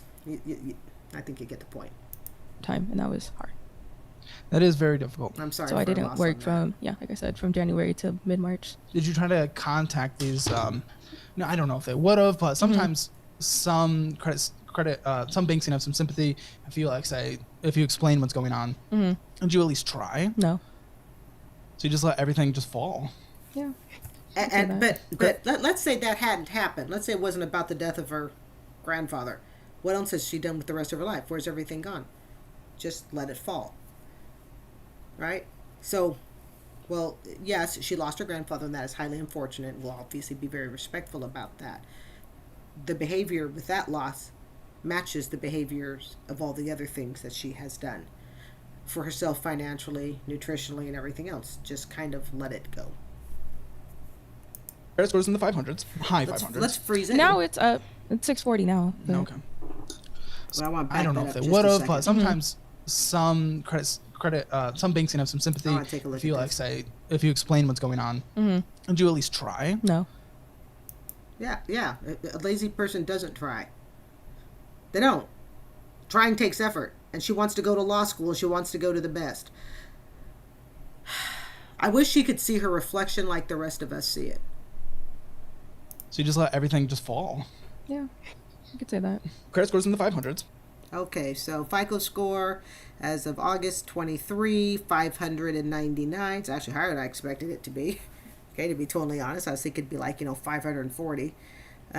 Based on TransUnion. So that's what it is. 599 as of August 27th, 2023. Okay. High 500s. Now it's up. It's 640 now. but- Okay. So we have a Discover It card with $697.84 owed on it. $93 of payments, good. So you made payment, and that was more than the minimum monthly. So that's also confusing because you should have just paid the last one. This is just unorganized and just messing around. $17 of interest accrued. No purchases on this, which thank goodness. And it's a 27.24% interest. You've lost $137 of interest on this card so far in fees. Oh, do you see where bad money management costs you? My credit cards they don't charge me interest. I get probably in this last week alone, I've gotten offers from 3 creditors to please put anything on my card for the next year and a half. Okay, now I'm talking from American Express. Chase wants me to open a bank with them. Just big Capital One, just big creditors. Okay, big creditors. No, not doing it. But when you have poor money management, when you are in debt over the limit, can only pay the minimum, you are attracting a certain amount of vultures.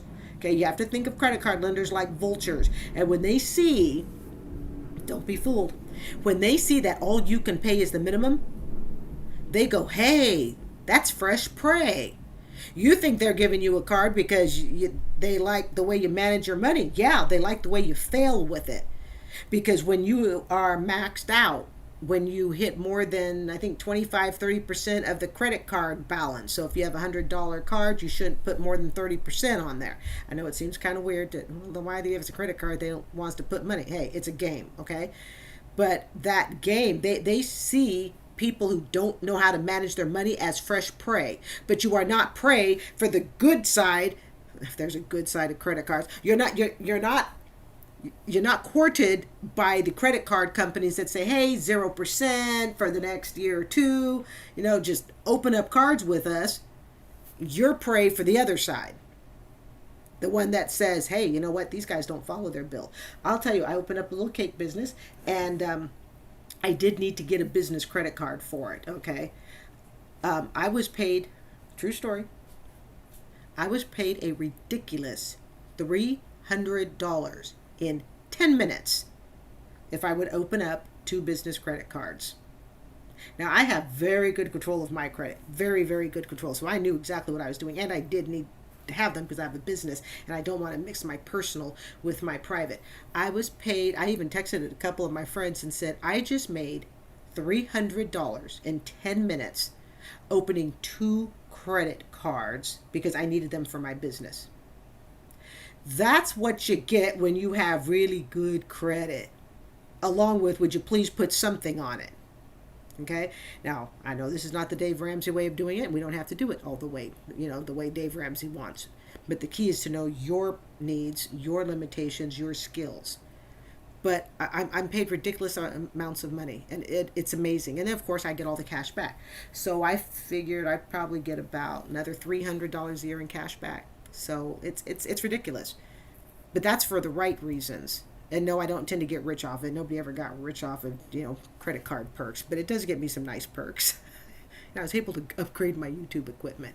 So when she's got all these credit card deals, and people are like, how does she get credit cards when her credit is so bad? Because she's being courted by the people who are predators, the predatory loans. Okay? That's how she's getting the deals. Not the deal, but you understand what I mean. He's likely from a missed payment of $30 this year so far. Was that another missed payment? I can't keep up with all these missed payments. TDECU Credit Union. We owe $2,558.25. Kill me now. I mean, on your income, that says we can't do that. And then if we're going into law school with all this, it just doesn't make sense. All of these credit cards I took out while I was in college because it doesn't matter. It doesn't matter. You're going into law school. They're going to look at this before they hand you a certificate to say you're an attorney, but not before they take your money. They will take your money first. They will have you go through the whole procedure, just like the doctor who ran up $400,000+ in loans and realized he couldn't pass the medical exam, the boards, because he flunked the medical boards twice. They will take you, sweetheart, all the way up to the end. And then between your parents and you guys can be sitting on $500,000 in a student loan and credit card bills. Oh, I'm going to pay them off when I get my refunds. But nope, I treated them as debit cards and spent all of that money. So that's... And the refunds anyways. She spent them on taquitos. Still money you owe. Some of it. What? I You're got talking about the rest from like Pell Grants? Yeah, I got Pell Grants and Okay. they're like COVID grants, and I had a few scholarships. So truthfully, I could have paid for it, but nope, I took out loans. Yes, we'll get there. $25 of late fees. Another account with late fees. This just demonstrates that, I'm sorry, we just don't give a shit. You said you started giving a shit at graduation, but this just happened. Yeah. You have not demonstrated that you care at all. $29 of interest stolen from you, $30 essentially, and $25 of fees. Truthfully, if I'm being honest, while I was, like I said, I was in college when I took most of these out, I didn't really care about the fees and stuff. I cared about impressing my classmates. And I'm going to have to give her credit. She's at least admitting it. She's admitting she doesn't care about it. She's at least admitting it. boys. No, I and know, but shit that like was in that. college when you took this out. This just happened in terms of True. you not paying. Mm-hmm. Like, I am not going to bully you for something you did in college, taking out the cards. Mm-hmm. I am going to bully you for what you're doing right now as a wake-up call. Because if anyone needs a wake-up call that I've talked to recently, I'm sorry, it's you. That's because I care about you and do not let me for a single second care about your situation more than you do. Bingo! Tell her, Caleb. Yeah. I tell my students all the time, I can't care more about your grade than you do. I can't. One, it's too draining, okay, and it's not my job. I can't care more about it than you do. Now, they are little, they're teenagers, so, sometimes I have to care a little more, okay? But that comes with part of being a teacher, and I don't mind. But that's something that I try to teach them is, you have to care more. You have to worry more than I do. And again, I think it's just her nonchalant. I mean, how many of us would be this calm? Okay, so yes, I don't know, it's just something I observe. Because your future matters. It does a lot. 13.99% interest on this. I mean, it's still disgusting, but compared to normal credit card rates, it's not the worst. But your balance is, of course, aggressively $125 of fees. So that means you've missed 5 payments this year so far on here based on their fees that we just saw. 5 payments. 5. Oh, this is her lifestyle. Guys, she's not going to be an attorney. She's not. She's not going to be an attorney. They will take her money and then they will dismiss her for that career. And shame on her parents for telling her to go to school and for encouraging her to model after their god-awful behaviors. I wouldn't want anybody modeling after my $110,000 fiasco. I wouldn't want anybody modeling after that. And that's part of the reason I started this channel. I want to tell people, don't do it, don't do it. Never would I tell someone, oh yeah, just go ahead and model after me. Nah, I was no example of what to do. I was an example of what not to do. So for more than half the months of this year so far, Caleb, I just told you I didn't work 5 of these months this year, so yes, but this, you are working the month that we just looked at. mm-hmm. I'm sorry, let's not try to justify. $264 of interest charged this year. Look at Oh, So we've had God. well over $1,000 of interest Ooh-wee. dragged from your life and existence. I'm not ready for that one. I already know what. Oh, more than $1,000 in interest. And you want to know where your money's going? It's going to the banks. More than $1,000 in interest. And that's just in this amount of time. Yes, this one you're is gonna get on my about this one. insanity. I got this car last Going on. May when the car market was high. Car. I walked into the dealership all by myself because my car, the one that I had, broke down basically. So I was like, I can sell this and use the down payment. I could basically just let the car salesman just run my credit, and I was like, whichever one I get approved for, just do it. But I got approved for several, but I was just Whatever ready one I get to approved leave. for, just Getting a car is one of the easiest things you can do. If you can show you have a driver's license, you can get a car. Big Jim Buck car down the street discount showroom will be more than happy to sell you a car. Getting a car is nothing to brag about. It really isn't. Anybody can get a car. For the most part.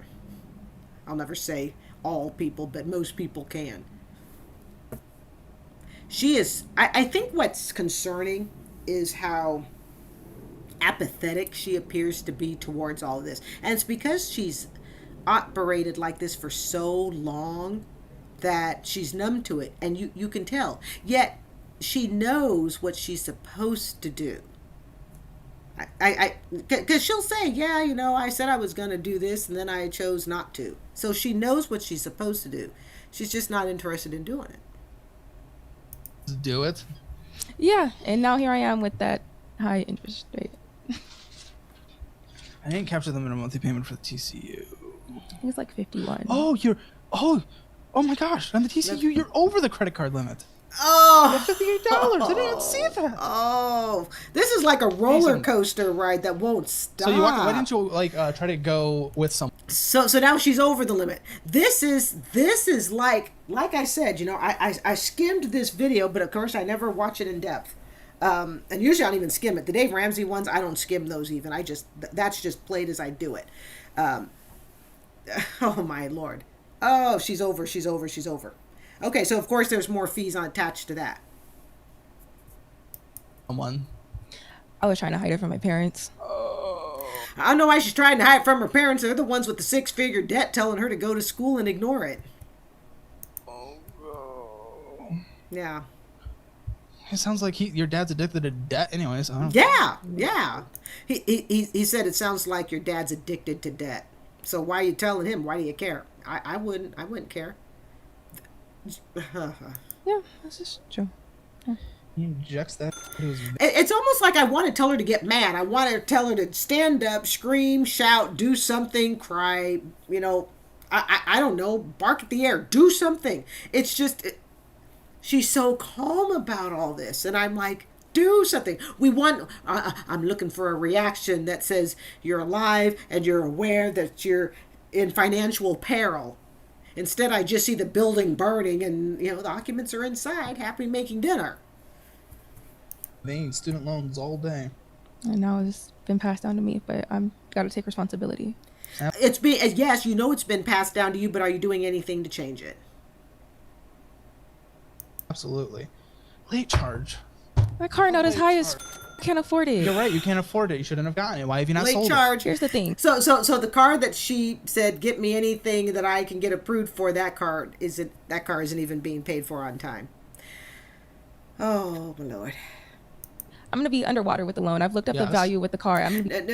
No, honey. You're not underwater with just this loan. Your whole financial picture is severely underwater. Severely. Like you have no business at this point even going into law school. Underwater like $8,000-9,000 There's methods to do it. No Well, save. We'll take a look. with no savings. So I know. There's She's saying she's underwater $8,000 to $9,000 on the car. That's just the car we're talking about. She's underwater, and she's not made any payments on time. methods to do it. The interest rate I could not find on the statement. What's the interest rate of this? Oh, please. 17.17. $23,812 owed on it. Late fees. 17% interest rate on the car. Hey, she drives a Toyota. She drives the exact same car I'm driving. I drive a 2020 Toyota Corolla. I lease one. Yes, I like leasing a car, and I will do it again. Let's take a look here. Pay this amount. 561 by, okay, 370, 340. Her car payment, I'm looking at year mate. Yeah, she drives a 2020 Corolla. It's exactly what I have. Monthly payment amount, 5 something, whether I can't read. Outstanding balance. Okay. Yeah, we drive identical cars. Exact same year. Because they're just not even making the payments, even though you have no rent. And I'm sorry, I know you're studying a lot, but when we're trying to pay off debt, if we're actively trying and we're trying to make it in life and hit these goals, we work 40 hours a week and then we study an additional 40 hours a week. It's just not an option. You have no other life but just grinding because you've. She's not a grinder though, Caleb. She's too lazy to be a grinder, by her own admission. To people who grind, I have grinded at work. Don't take that out of context, all right? Let's not take that out of context, okay? I grind, and this is I have worked hard at work, okay? I didn't come out quite right, all right? I've done it, all right? I know what it is to grind. She has never grinded. I need to find a different word than that, okay? But she hasn't ever really worked hard. She hasn't. Around for so long that now you have to pay for that. And that sucks. I'm sorry, but that is the reality of the situation. It is, and now I'm realizing I have to take accountability for my actions and work to fix them. And She needs to fix them before she even thinks of stepping foot in a law school. See, and sometimes I wish that the medical, legal, and anything where you're gonna spend, 8 years in education, I almost think that there should be some sort of stopgap measure. And I understand there isn't, okay, because it's personal responsibility, okay, but sometimes I wish that there were some sort of stopgap measure that before someone could go any further, their finances had to get into check. And I know people go, well, then that would keep us from all getting to law school. Yeah, and it sure as hell would keep a lot of people from flunking out of medical school and flunking out of law school and then winding up with a $300,000, $400,000 student loan they can't pay. That if there was some sort of stop, you can't go anywhere, do not pass, go, until you have been looked at and you've been vetted. Are you on track? Is your credit on track? It's like someone who wants to be a teacher. They get all the way through the teaching program and then realize they have a background criminal record that they can't pass. Yeah, that happens. It really does happen. And other professions where you require licensing and all of that stuff. What's the term on this? Do you know how many months? It was 72. Then 72 yeah. months. Yeah, people may say leasing is bad, but if I wanted to buy my lease car, if I really, really wanted to buy it off at the end of the lease, it would take me about 12 months to pay it off. That's it. 12 months I'd have it knocked out, and I could get it at 0% interest. Yeah, I would have no problem doing that either. It's till September 2028. It's a 2020 Toyota Corolla. Any damage, anything? Not really. Hey, and let me tell you something. Those 2020 those Corollas is my second Corolla, and I absolutely love it, and I will be keeping it. Well, not keeping that car. To me, it's a luxury being able to lease. Yeah, it's a luxury. I don't drink. I don't smoke. I just spend stuff on my YouTube channel.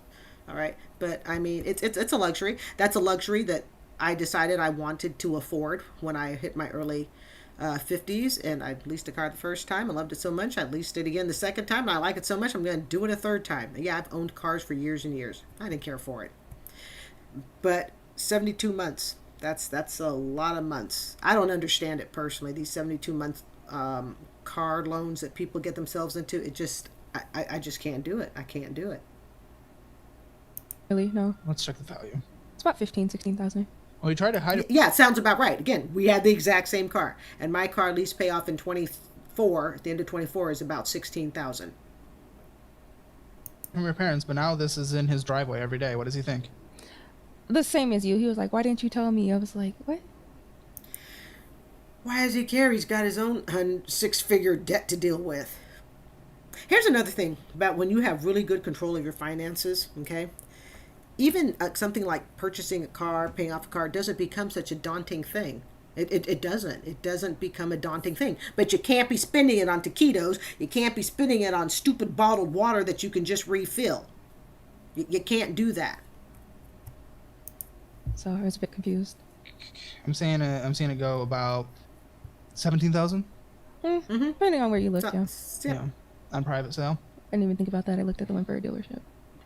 That's its KBB value, and KBB these last few years have actually undervalued things. I don't know if they are anymore, but it also depends on, of course, the actual version of the car. But so what we would do in this situation usually is, okay, so you'd be underwater $5,000, just about. More underwater. This girl she's gonna know how to deep dive swim by the time we get done with this. What we do, instead of you having to pay $23,000 on the 17%, because this would be such a big change for you, $10,000 is a lot. We could save you $10,000 by you borrowing $15,000. Personal loan.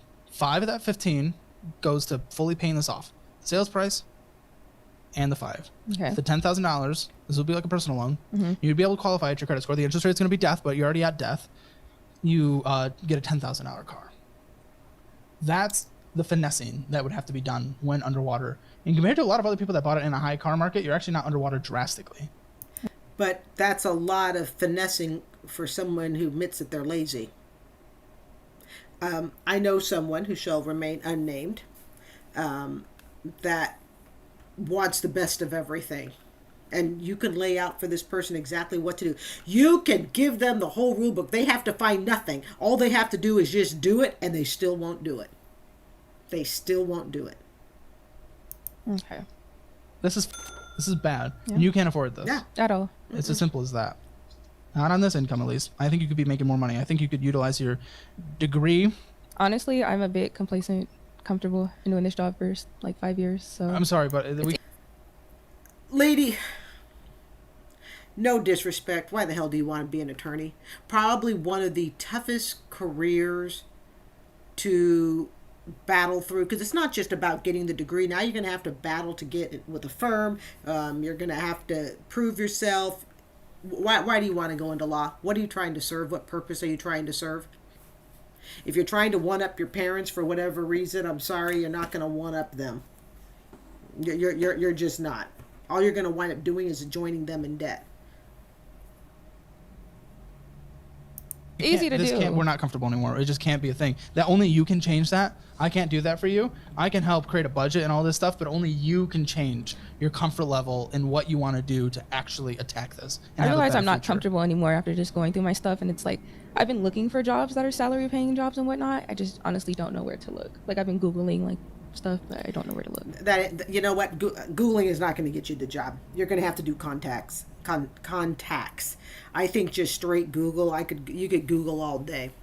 You could Google all day, all night, and it's just going to fall into the internet stratosphere. One advantage she does have is she has her youth. So at least, in that regards, she would be more user friendly towards the computer algorithm that looks at age and stuff. Whereas I'm 56, they'd look at me and go, 1967, okay? So you got people who were born after 2000, of course. So she's got an advantage there, but she really needs to go out and make contacts, meet people. The stuff that you can't do when you're LAZY. Honestly, the title of this video might be "This is the worst financial situation I've ever seen," because this might be the worst financial situation I've ever seen. I would have to agree. This is one train wreck after the other. It's pretty bad. But in the end, does it really matter how you got to your debt that you couldn't afford? Whether you are the doctor that flunked out of med school twice, that owes $430,000, whether you're the mother that I did a story on the other day, who took out $360 some odd for Parent Plus loans to get her 2 boys through school, and now she was on the tiers of Dave Ramsey. Whether you're this person, it's almost like it doesn't matter how you got there. It's the fact that you got there. There's a few up there that are tied. Yes. And I'm sorry. Yes. I'm sorry that you're dealing with this. I really am. And the girl that was the model, $250,000 student loan, I did that the other day. She's tied. She is equally tied for popularity as far as who can destroy their debt. These 2 young ladies, excuse me, are destroying, literally. You could just take a jackhammer and you can just, pound it into their future and just shatter it. And I will tell you, as an educator, this breaks my heart, because you're sitting there and you can see it. You can see the damage. You see what's coming. You see that this isn't even the worst of it. I mean, I almost want to cry for her, to be totally honest. But please allow this to be the wake-up call, and I need you to give a so this AT&T, what even is this? What is all? The wake-up call is this: don't go to law school. You're not ready. You don't have the maturity. You don't have the discipline. I'm not saying that in a mean way, okay? No, you don't have the maturity's there. The discipline is not there. The appearance is not there. The whole package is not there yet. And that's not to say it can't be developed while you're in law school, but there is still a certain package. There is still a certain amount of things that you should be able to present and be ready to present by now. There are students in her time frame that could kick her butt. All right? I mean, it is what it is. Okay? She's at the bottom of the choice stack. And even if a top school took her, they're only taking her for her money. That's the only reason they're taking her. But when it comes time to find a job, that's where the rubber meets the road, right? All this that's owed. It's a phone, an iPad, and an Apple Watch. Oh, Jesus. You're not even wearing it. More I look in my crap. mirror. But yeah, you're right. Past due $506. When's the last time you made a payment on this thing? A couple weeks ago, I'm caught up now. You're caught up now? So this is done? No. No, it's not done, but this is like the past dues are all done on this? Yes. What is owed on a normal monthly basis with this? About $230. $230. I was behind like What's owed in total? Nothing is owed on the phone because I got trade-in value. About 286 is owed on the watch and like 900 is owed Gee, on the what is she doing buying a watch like that? Oh, I have my little watch on here, okay? I got this for $189 because I always buy I always buy the model that is considered the prior model, right? Buy the prior model. That's what I always do. And I waited years to buy this. I think I wore my old Fitbit for like 3 years. I wore it till the band completely broke. There was no way to salvage it. And then I bought this last year. pad. You don't need an iPad. I was in school when I got it.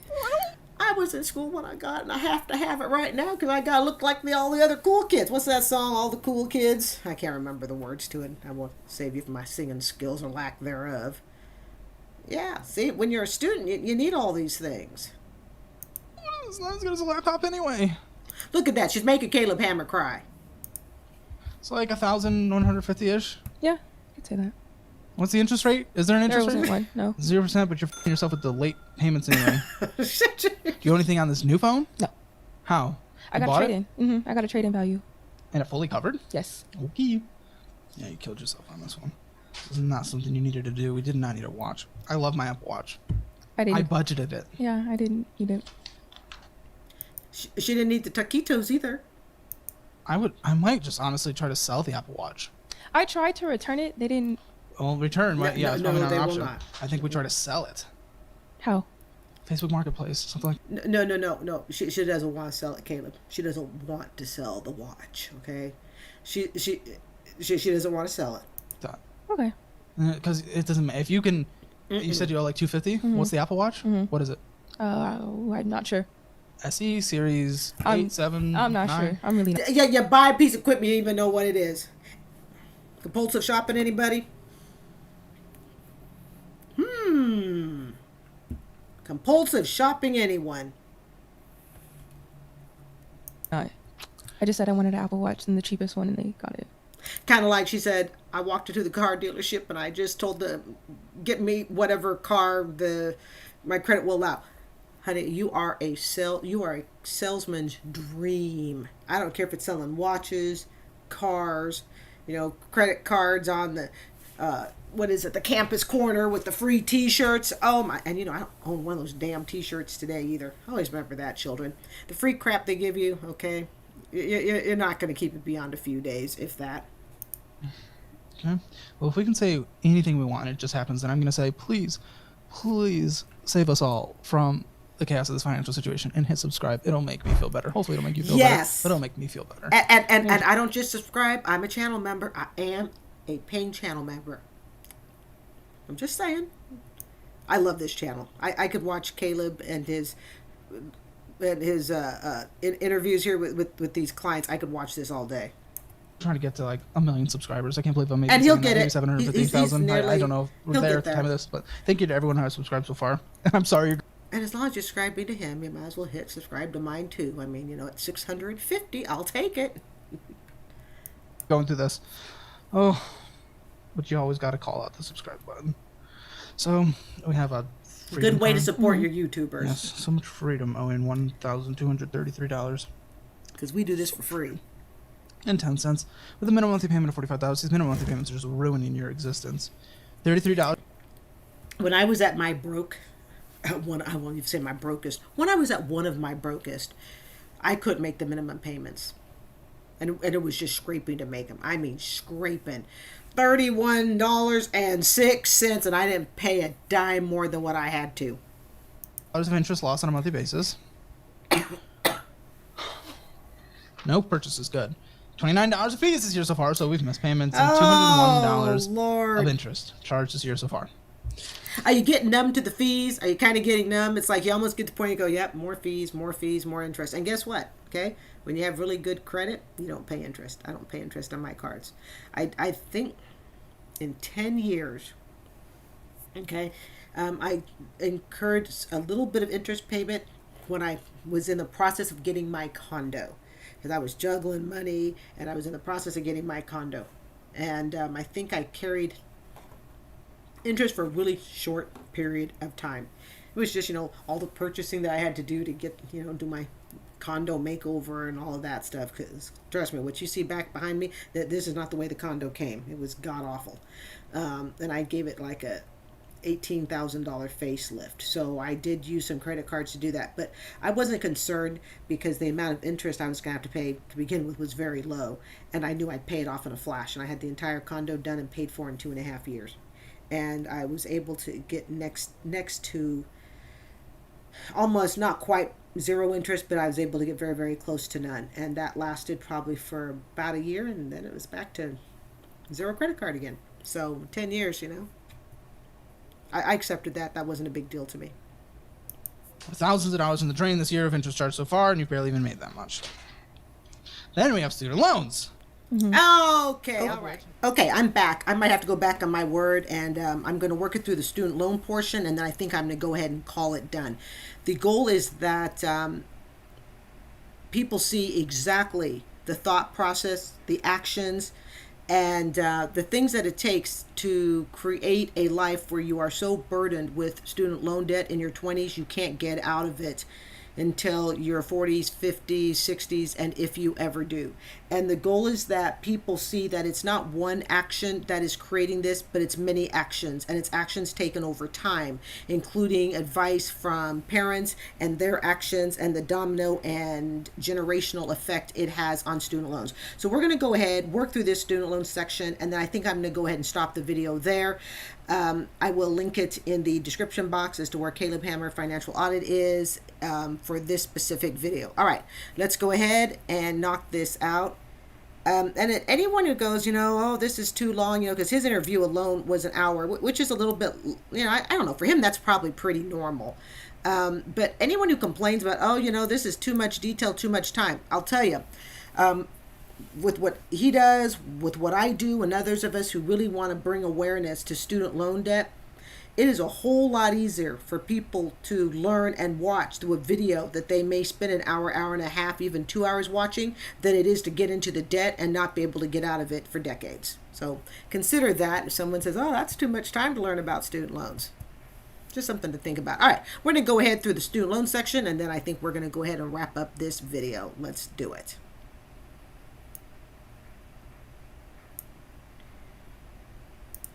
November, but then after that I got another grace period already till next May, and then after that What's the other grace period for? you just get another one if you request it after you graduate. Okay. So minimum monthly payments are not going to start like everyone else. Correct.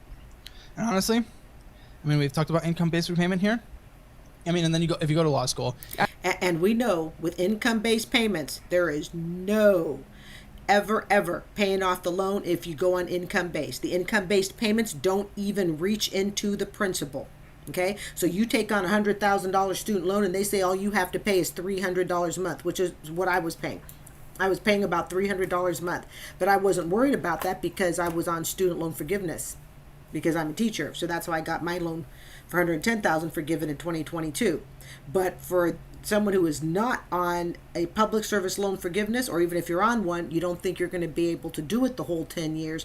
If you're only paying $300 a month, you are not reaching into the principal and the interest. For about $100,000 student loan, to even start into that principal balance, I think that for 10 years of payments, you're going to pay something like, $1,000, maybe $1,200. Do you have $1,000? You have $1,000 to just give up? Could you just hand me $1,000 every 4 weeks? If you can't do that, then you probably don't want to get yourself into $100,000 student loan debt, because for every $100,000 you have, it's going to be a minimum of $1,000 to try to just get into through the interest and the principal. And don't forget, it's an amortized loan, which means for the first several years, all you're going to pay is interest. So you're going to be like, I have a $100,000 student loan. I made a $1,100 payment. Only $100 went towards the principal. Yes, because it's amortized. The interest is paid up front, just like a house, just like a car. All right. So we're going to work it through the student loan thing, and then I think we're going to go ahead and call it a night and upload this video.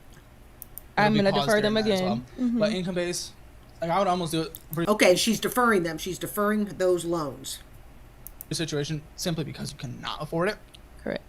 But income based is a little difficult because a lot of interest accrues during it, and it really seems like they're forgiven per administration. I don't want you to. They are that yeah. It just depends on I know this. It just depends on who's. What he's saying is they're forgiven per administration, meaning it kind of depends upon the roll of the dice who's in office. Yes, that is true to a certain extent, at least as far as forgiveness. Yes, the level of forgiveness that was done, but there is some base, like public service. There is some basis, but he's got a point. It kind of depends upon the role of who's in the office and what way the wind is blowing. Who's in office at the time and who's running the Department of Education and yeah. Exactly, and I don't want Yes, that is true. Yes. you to be in a situation when yours come up for forgiveness status to someone that's like, no, we're not doing that. And they're very And then you selective about who they approve for forgiveness. So. No. Well, okay, let me back up. The rules are tight. It's not like they look at me and they went, Carrie Horn, you are not approved, or Carrie Horn, you are approved. It's not like that. It's selective, as in you must be in this type of job, you must have served this many years, you must be on this type of payment plan, your payments must have been made this way, you must have been on this program. That is what I think she's referring to more. It's not like they selectively, pick me out of a crowd and say, you get it and you don't. Although it feels that way. There's just not a really good history of it. It's gotten a lot better recently, but there's really not a good history of it.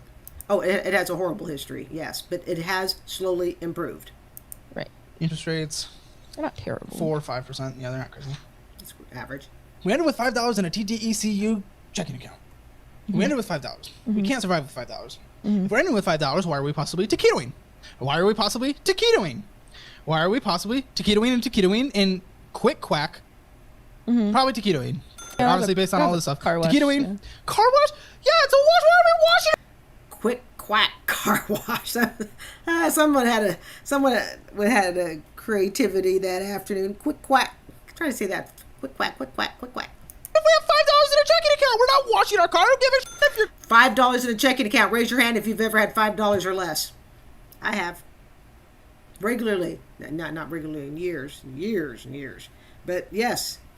Once I had to make a deposit for a quarter. Why? Because if I didn't put in that quarter, the check was going to bounce. I literally went to the bank. It was Washington Mutual. This is when I lived in Oregon. And I made a deposit at the teller for 25 cents. And I think that was probably 25 cents or 50 cents that I had. Should just buy the whole damn 50 cents. car has this car that you can't even afford. You can't even afford this car. Why are we washing the car that you can't afford washing the car? F you washing the car.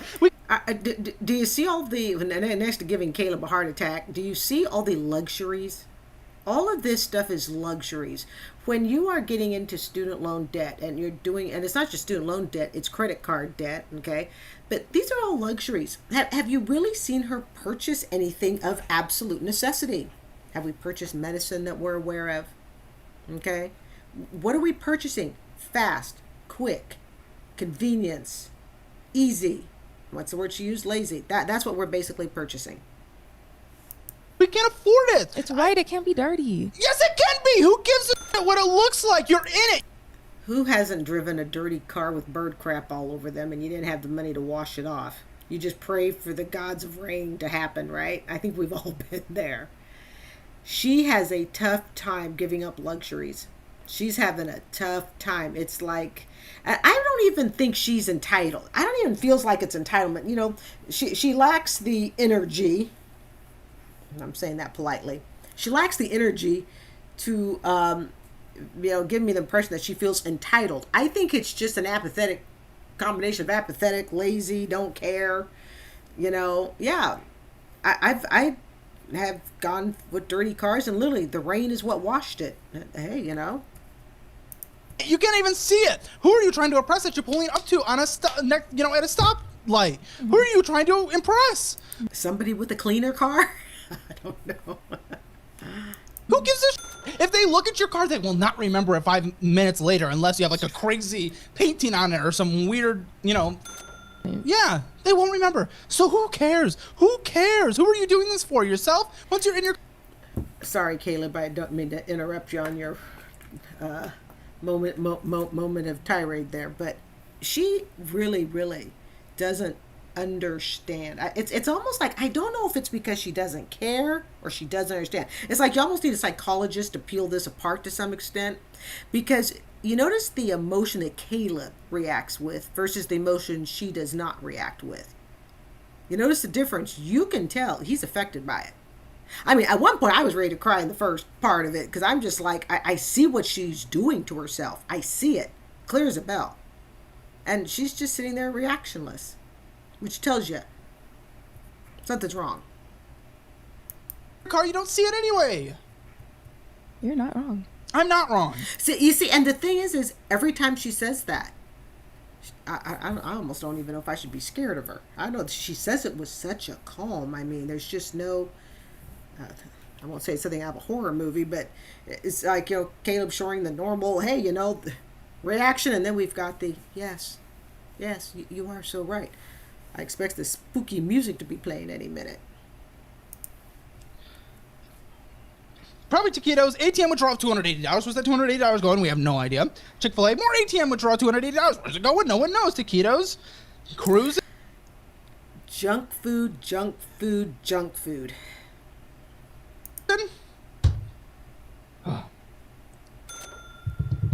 Insufficient funds. Insufficient Oh, funds. more. Oh, Lord. So you got overdraft. More overdraft. I think the overdraft, and you keep in mind, he's only looking at a certain period of time. He's not looking at years. He's looking at her account from just a small portion. Take what we're looking at and expand this into the last 2, 3, 4 years. This is humongous. And Julie tried to call them, get it reversed. I did, and I did. Mm-hmm. It was reversed. On that one, yeah. It's kind of easy with a credit union, yeah. Oh. Yes, credit unions are outstanding, but let me tell you, they can revoke your membership just like any other bank. They may be a credit union, but they can revoke it. No, I've never had mine revoked, but Total overdraft fees this year so far. More overdraft fees. Total year to date, $350, and this is from one card. Wow, this woman swims in overdraft fees. Wow. It adds up, folks. It adds up. $352. I'm struggling here. I'm struggling. Me too. Blood pressure is like. That's the most reaction we've had out of her. Me too. I shouldn't be struggling more than you though. Exactly. $398 in another checking account. I'm glad it's at least there. I want it to be at least 1,000 because she doesn't need all these checking accounts. She doesn't need all these checking accounts. Maybe 2. I don't know. When I was in the process of debt freedom, and I still do it today, okay, I have one checking account dedicated just to my retirement withdrawal, because I now put 35% away into retirement. That is it. Just for my retirement withdrawal, I'm ranging to have it taken, because this is all recent, I'm ranging to have it taken straight out of my paycheck and put straight into my retirement account. It's a checking account that all I do is I'm just going to look at it and go, yeah, the money's there, leave it. Then I have a checking account for my everyday stuff, okay? And that's because, all right, Dave Ramsey, hold your breath here. That's because I put everything on my credit card. It protects me with my purchases, especially major airlines, hotels, rental cars when I travel to go see my family.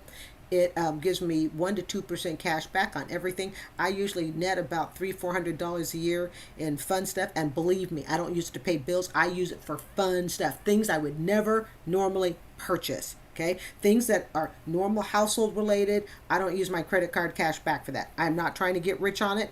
It is not what set me debt free, but it sure made the journey a lot easier knowing, hey, you know what? I got $300 worth of fun stuff I can buy anywhere, and I do, okay? So I have a checking account for that. And that's all I need. She's got so many checking accounts, you'd think she did have money. Never know what's going to hit with automatic payments, but even still, I'm happy it's at least there. What I'm obviously not happy with is taquitos and taking toll roads. We're not taking toll roads. Somebody tell me how to spell taquitos. I do not know. I think it sounds like T-A-K-T-K-I-T-O-S, taquitos. I have to look that up. When we can't even afford to live. You're affirming things. I did. Taquitos and Paramount. That was automatic payment. I didn't even know it was there until it came out, and I canceled it. We're getting pho. I love pho, but why are we getting pho? How does this woman get out of bed in the morning and get herself ready? God love her. God bless her. Oh, when you can't even survive. And taquitos and Dairy Queen and taquitos and taquitos and taquitos and Hey, Chick-fil-A. hey, back up on that Dairy Queen. I love Dairy Queen, although you got to eat that ice cream fresh out of the swirl machine. You cannot take it home and freeze it. It's just not the same. It's just, it ain't the same. And Chicken Express. More chicken. Look at his reaction. I'm sorry. I'm just looking at Checking his account. face. Negative $11.60. Oh! Oh, boy, you know, Caleb is being the parent she should have had. You know, I should play that face reaction. That face reaction, Caleb ever sees this, I doubt he will. I mean, you know, I'm just a small pea in a pod compared to him. But man, that face reaction a minute ago was perfect. He is being the parent she should have had. This is what a parent's supposed to do. Sit you down, slap paper down one at a time. This bill, late, overdrawn, young lady, we need to fix it. You're not going anywhere. And you're not going to law school till we get this crap cleaned up. That's the parent. He is doing her parent's job. I'm not going to insult her parents. Those are her parents, and I'm going to keep it nice. But he's doing her parent's job. Okay, I'll explain. So I have a few checking accounts so I can move money around. Ooh, I can raise my hand on that. You move money around to try to avoid bouncing checks as quickly as possible. Really, that you know, pay Peter to rob Paul, something like that. It's getting late. Pay Peter to rob Paul. I think that's what it's called. Okay. I mean, you know, so there you go. It's bouncing. Yet she doesn't have the money to warrant having all these checking accounts. But it's a way to, you know, pay Peter and rob Paul, and you just kind of, you know, go around in your little, you know, we're trying to avoid the creditors and bouncing checks. So you think multiple checking accounts is what's going to solve it, and it's not. None, really. Okay, so why? Wait, or is it rob Peter to pay Paul? Rob Peter to pay Paul, or is it pay Peter to rob? Oh, it's late. All right, moving on. I never claimed to be perfect. So I could like try to pay bills, and if I overdraft, some banks are more forgiving than others. Snap, snap, snap, snap, snap, snap, snaps. Now, don't get me wrong. I'm not laughing at her circumstance because that's nothing funny. But yeah, see, a broke ass person like me knows what another broke ass person does and thinks. You know, an alcoholic knows an alcoholic, right? I'm not snapping at that. I'm snapping it because I know my business. I know it. I get it. Been there. Overdrafting everywhere anyway. You're not making bills. Exactly. Wait, there's no logic. There's no logic. No, because when you get in this deep of a hole, there is no logic. And part of her lack of reaction is simply the fact that part of her is past the point of caring anymore. I want you guys to see, especially those of you that are young and you are thinking, oh, I want to go pay anything to go to the school of my dreams. It's not like, you know, she got up out of bed one day and all of a sudden is totally in debt. These are a series of actions. These are a series of actions, a series of small thoughts. That's the reason I'm going so in depth in this. Okay, this is a way longer video than I will probably ever make, at least for a while. But I'm attracted to it in the sense that it's showing you this is a series of steps. It's like a labyrinth we're trying to go through here, okay? And there's no straight point as to why she's going to be in the future, as to why she's in the debt she's in right now, and the catastrophe, the financial catastrophe that waits her in the future. She's going to make her father's debt look like nothing. Mark my words. Mark my words. I will bet $1 for it. She's going to make her father's debt look like nothing. And part of the reason I loved this interview for educational purposes is you see that this is really just a bunch of steps. It starts with, I'm too tired to get a bottle of water. It moves to, well, I'm just going to eat right here where I work at because that's easier than going somewhere else. And then advances to, well, I'm going to spend a little bit more than where I eat. And then it's, I'm going to go eat somewhere else. And it steps. It is not linear going from, you know, I entered college and all of a sudden I'm broke. It's a whole bunch of steps. And they're steps that are hard to see unless you do something like what Caleb's doing here, and that's breaking down her expenditures. These are so easily dismissed as breakfast, lunch, dinner. I was in school, so I needed those books. But when you break it down and you put it in slow motion, like he's doing in this interview, now we're starting to see, oh, it's taquitos here, here, here, here. It's overdrafts here, here, here. It's too many checking accounts here, here, here. It's a bunch of steps. It's layers and layers of faulty thinking, bad financial behaviors, bad advice, such as that from her parents. That's the value. I don't mean to preach. I love this channel, love my preaching, right? But that's what I want people to see, and that's why I'm taking the time to dig through this. Because people oftentimes think it's just something as simple as, well, I just took on a really big student loan, so that's how I got the debt. No. That debt started long ago. It started with the taquito. We're going to wrap it up here pretty soon. We had to get another car wash. And it starts with a car wash. And notice how often these repeat. I would darn near bet she has a shopping problem too. But I don't want to get into that. You know, that gets me all worked up and emotional. So I'm not going there. But I would almost. We got a lot of repeat behaviors. We have a lot of jeez. Apparently, Spotify. We can listen to ads while we can't afford to live, and an Apple bill. Oh, double Spotify. Good. More. What the heck do you need Spotify? Do you see all the wasted money? Are you seeing this? Double Spotify. You know, it lines up. They paid you, instead of like 28 days, it was like 27 days. Okay. Total overdraft fees this year so far, $112. $102. We're not even making the payments. Okay. We're going to call it done.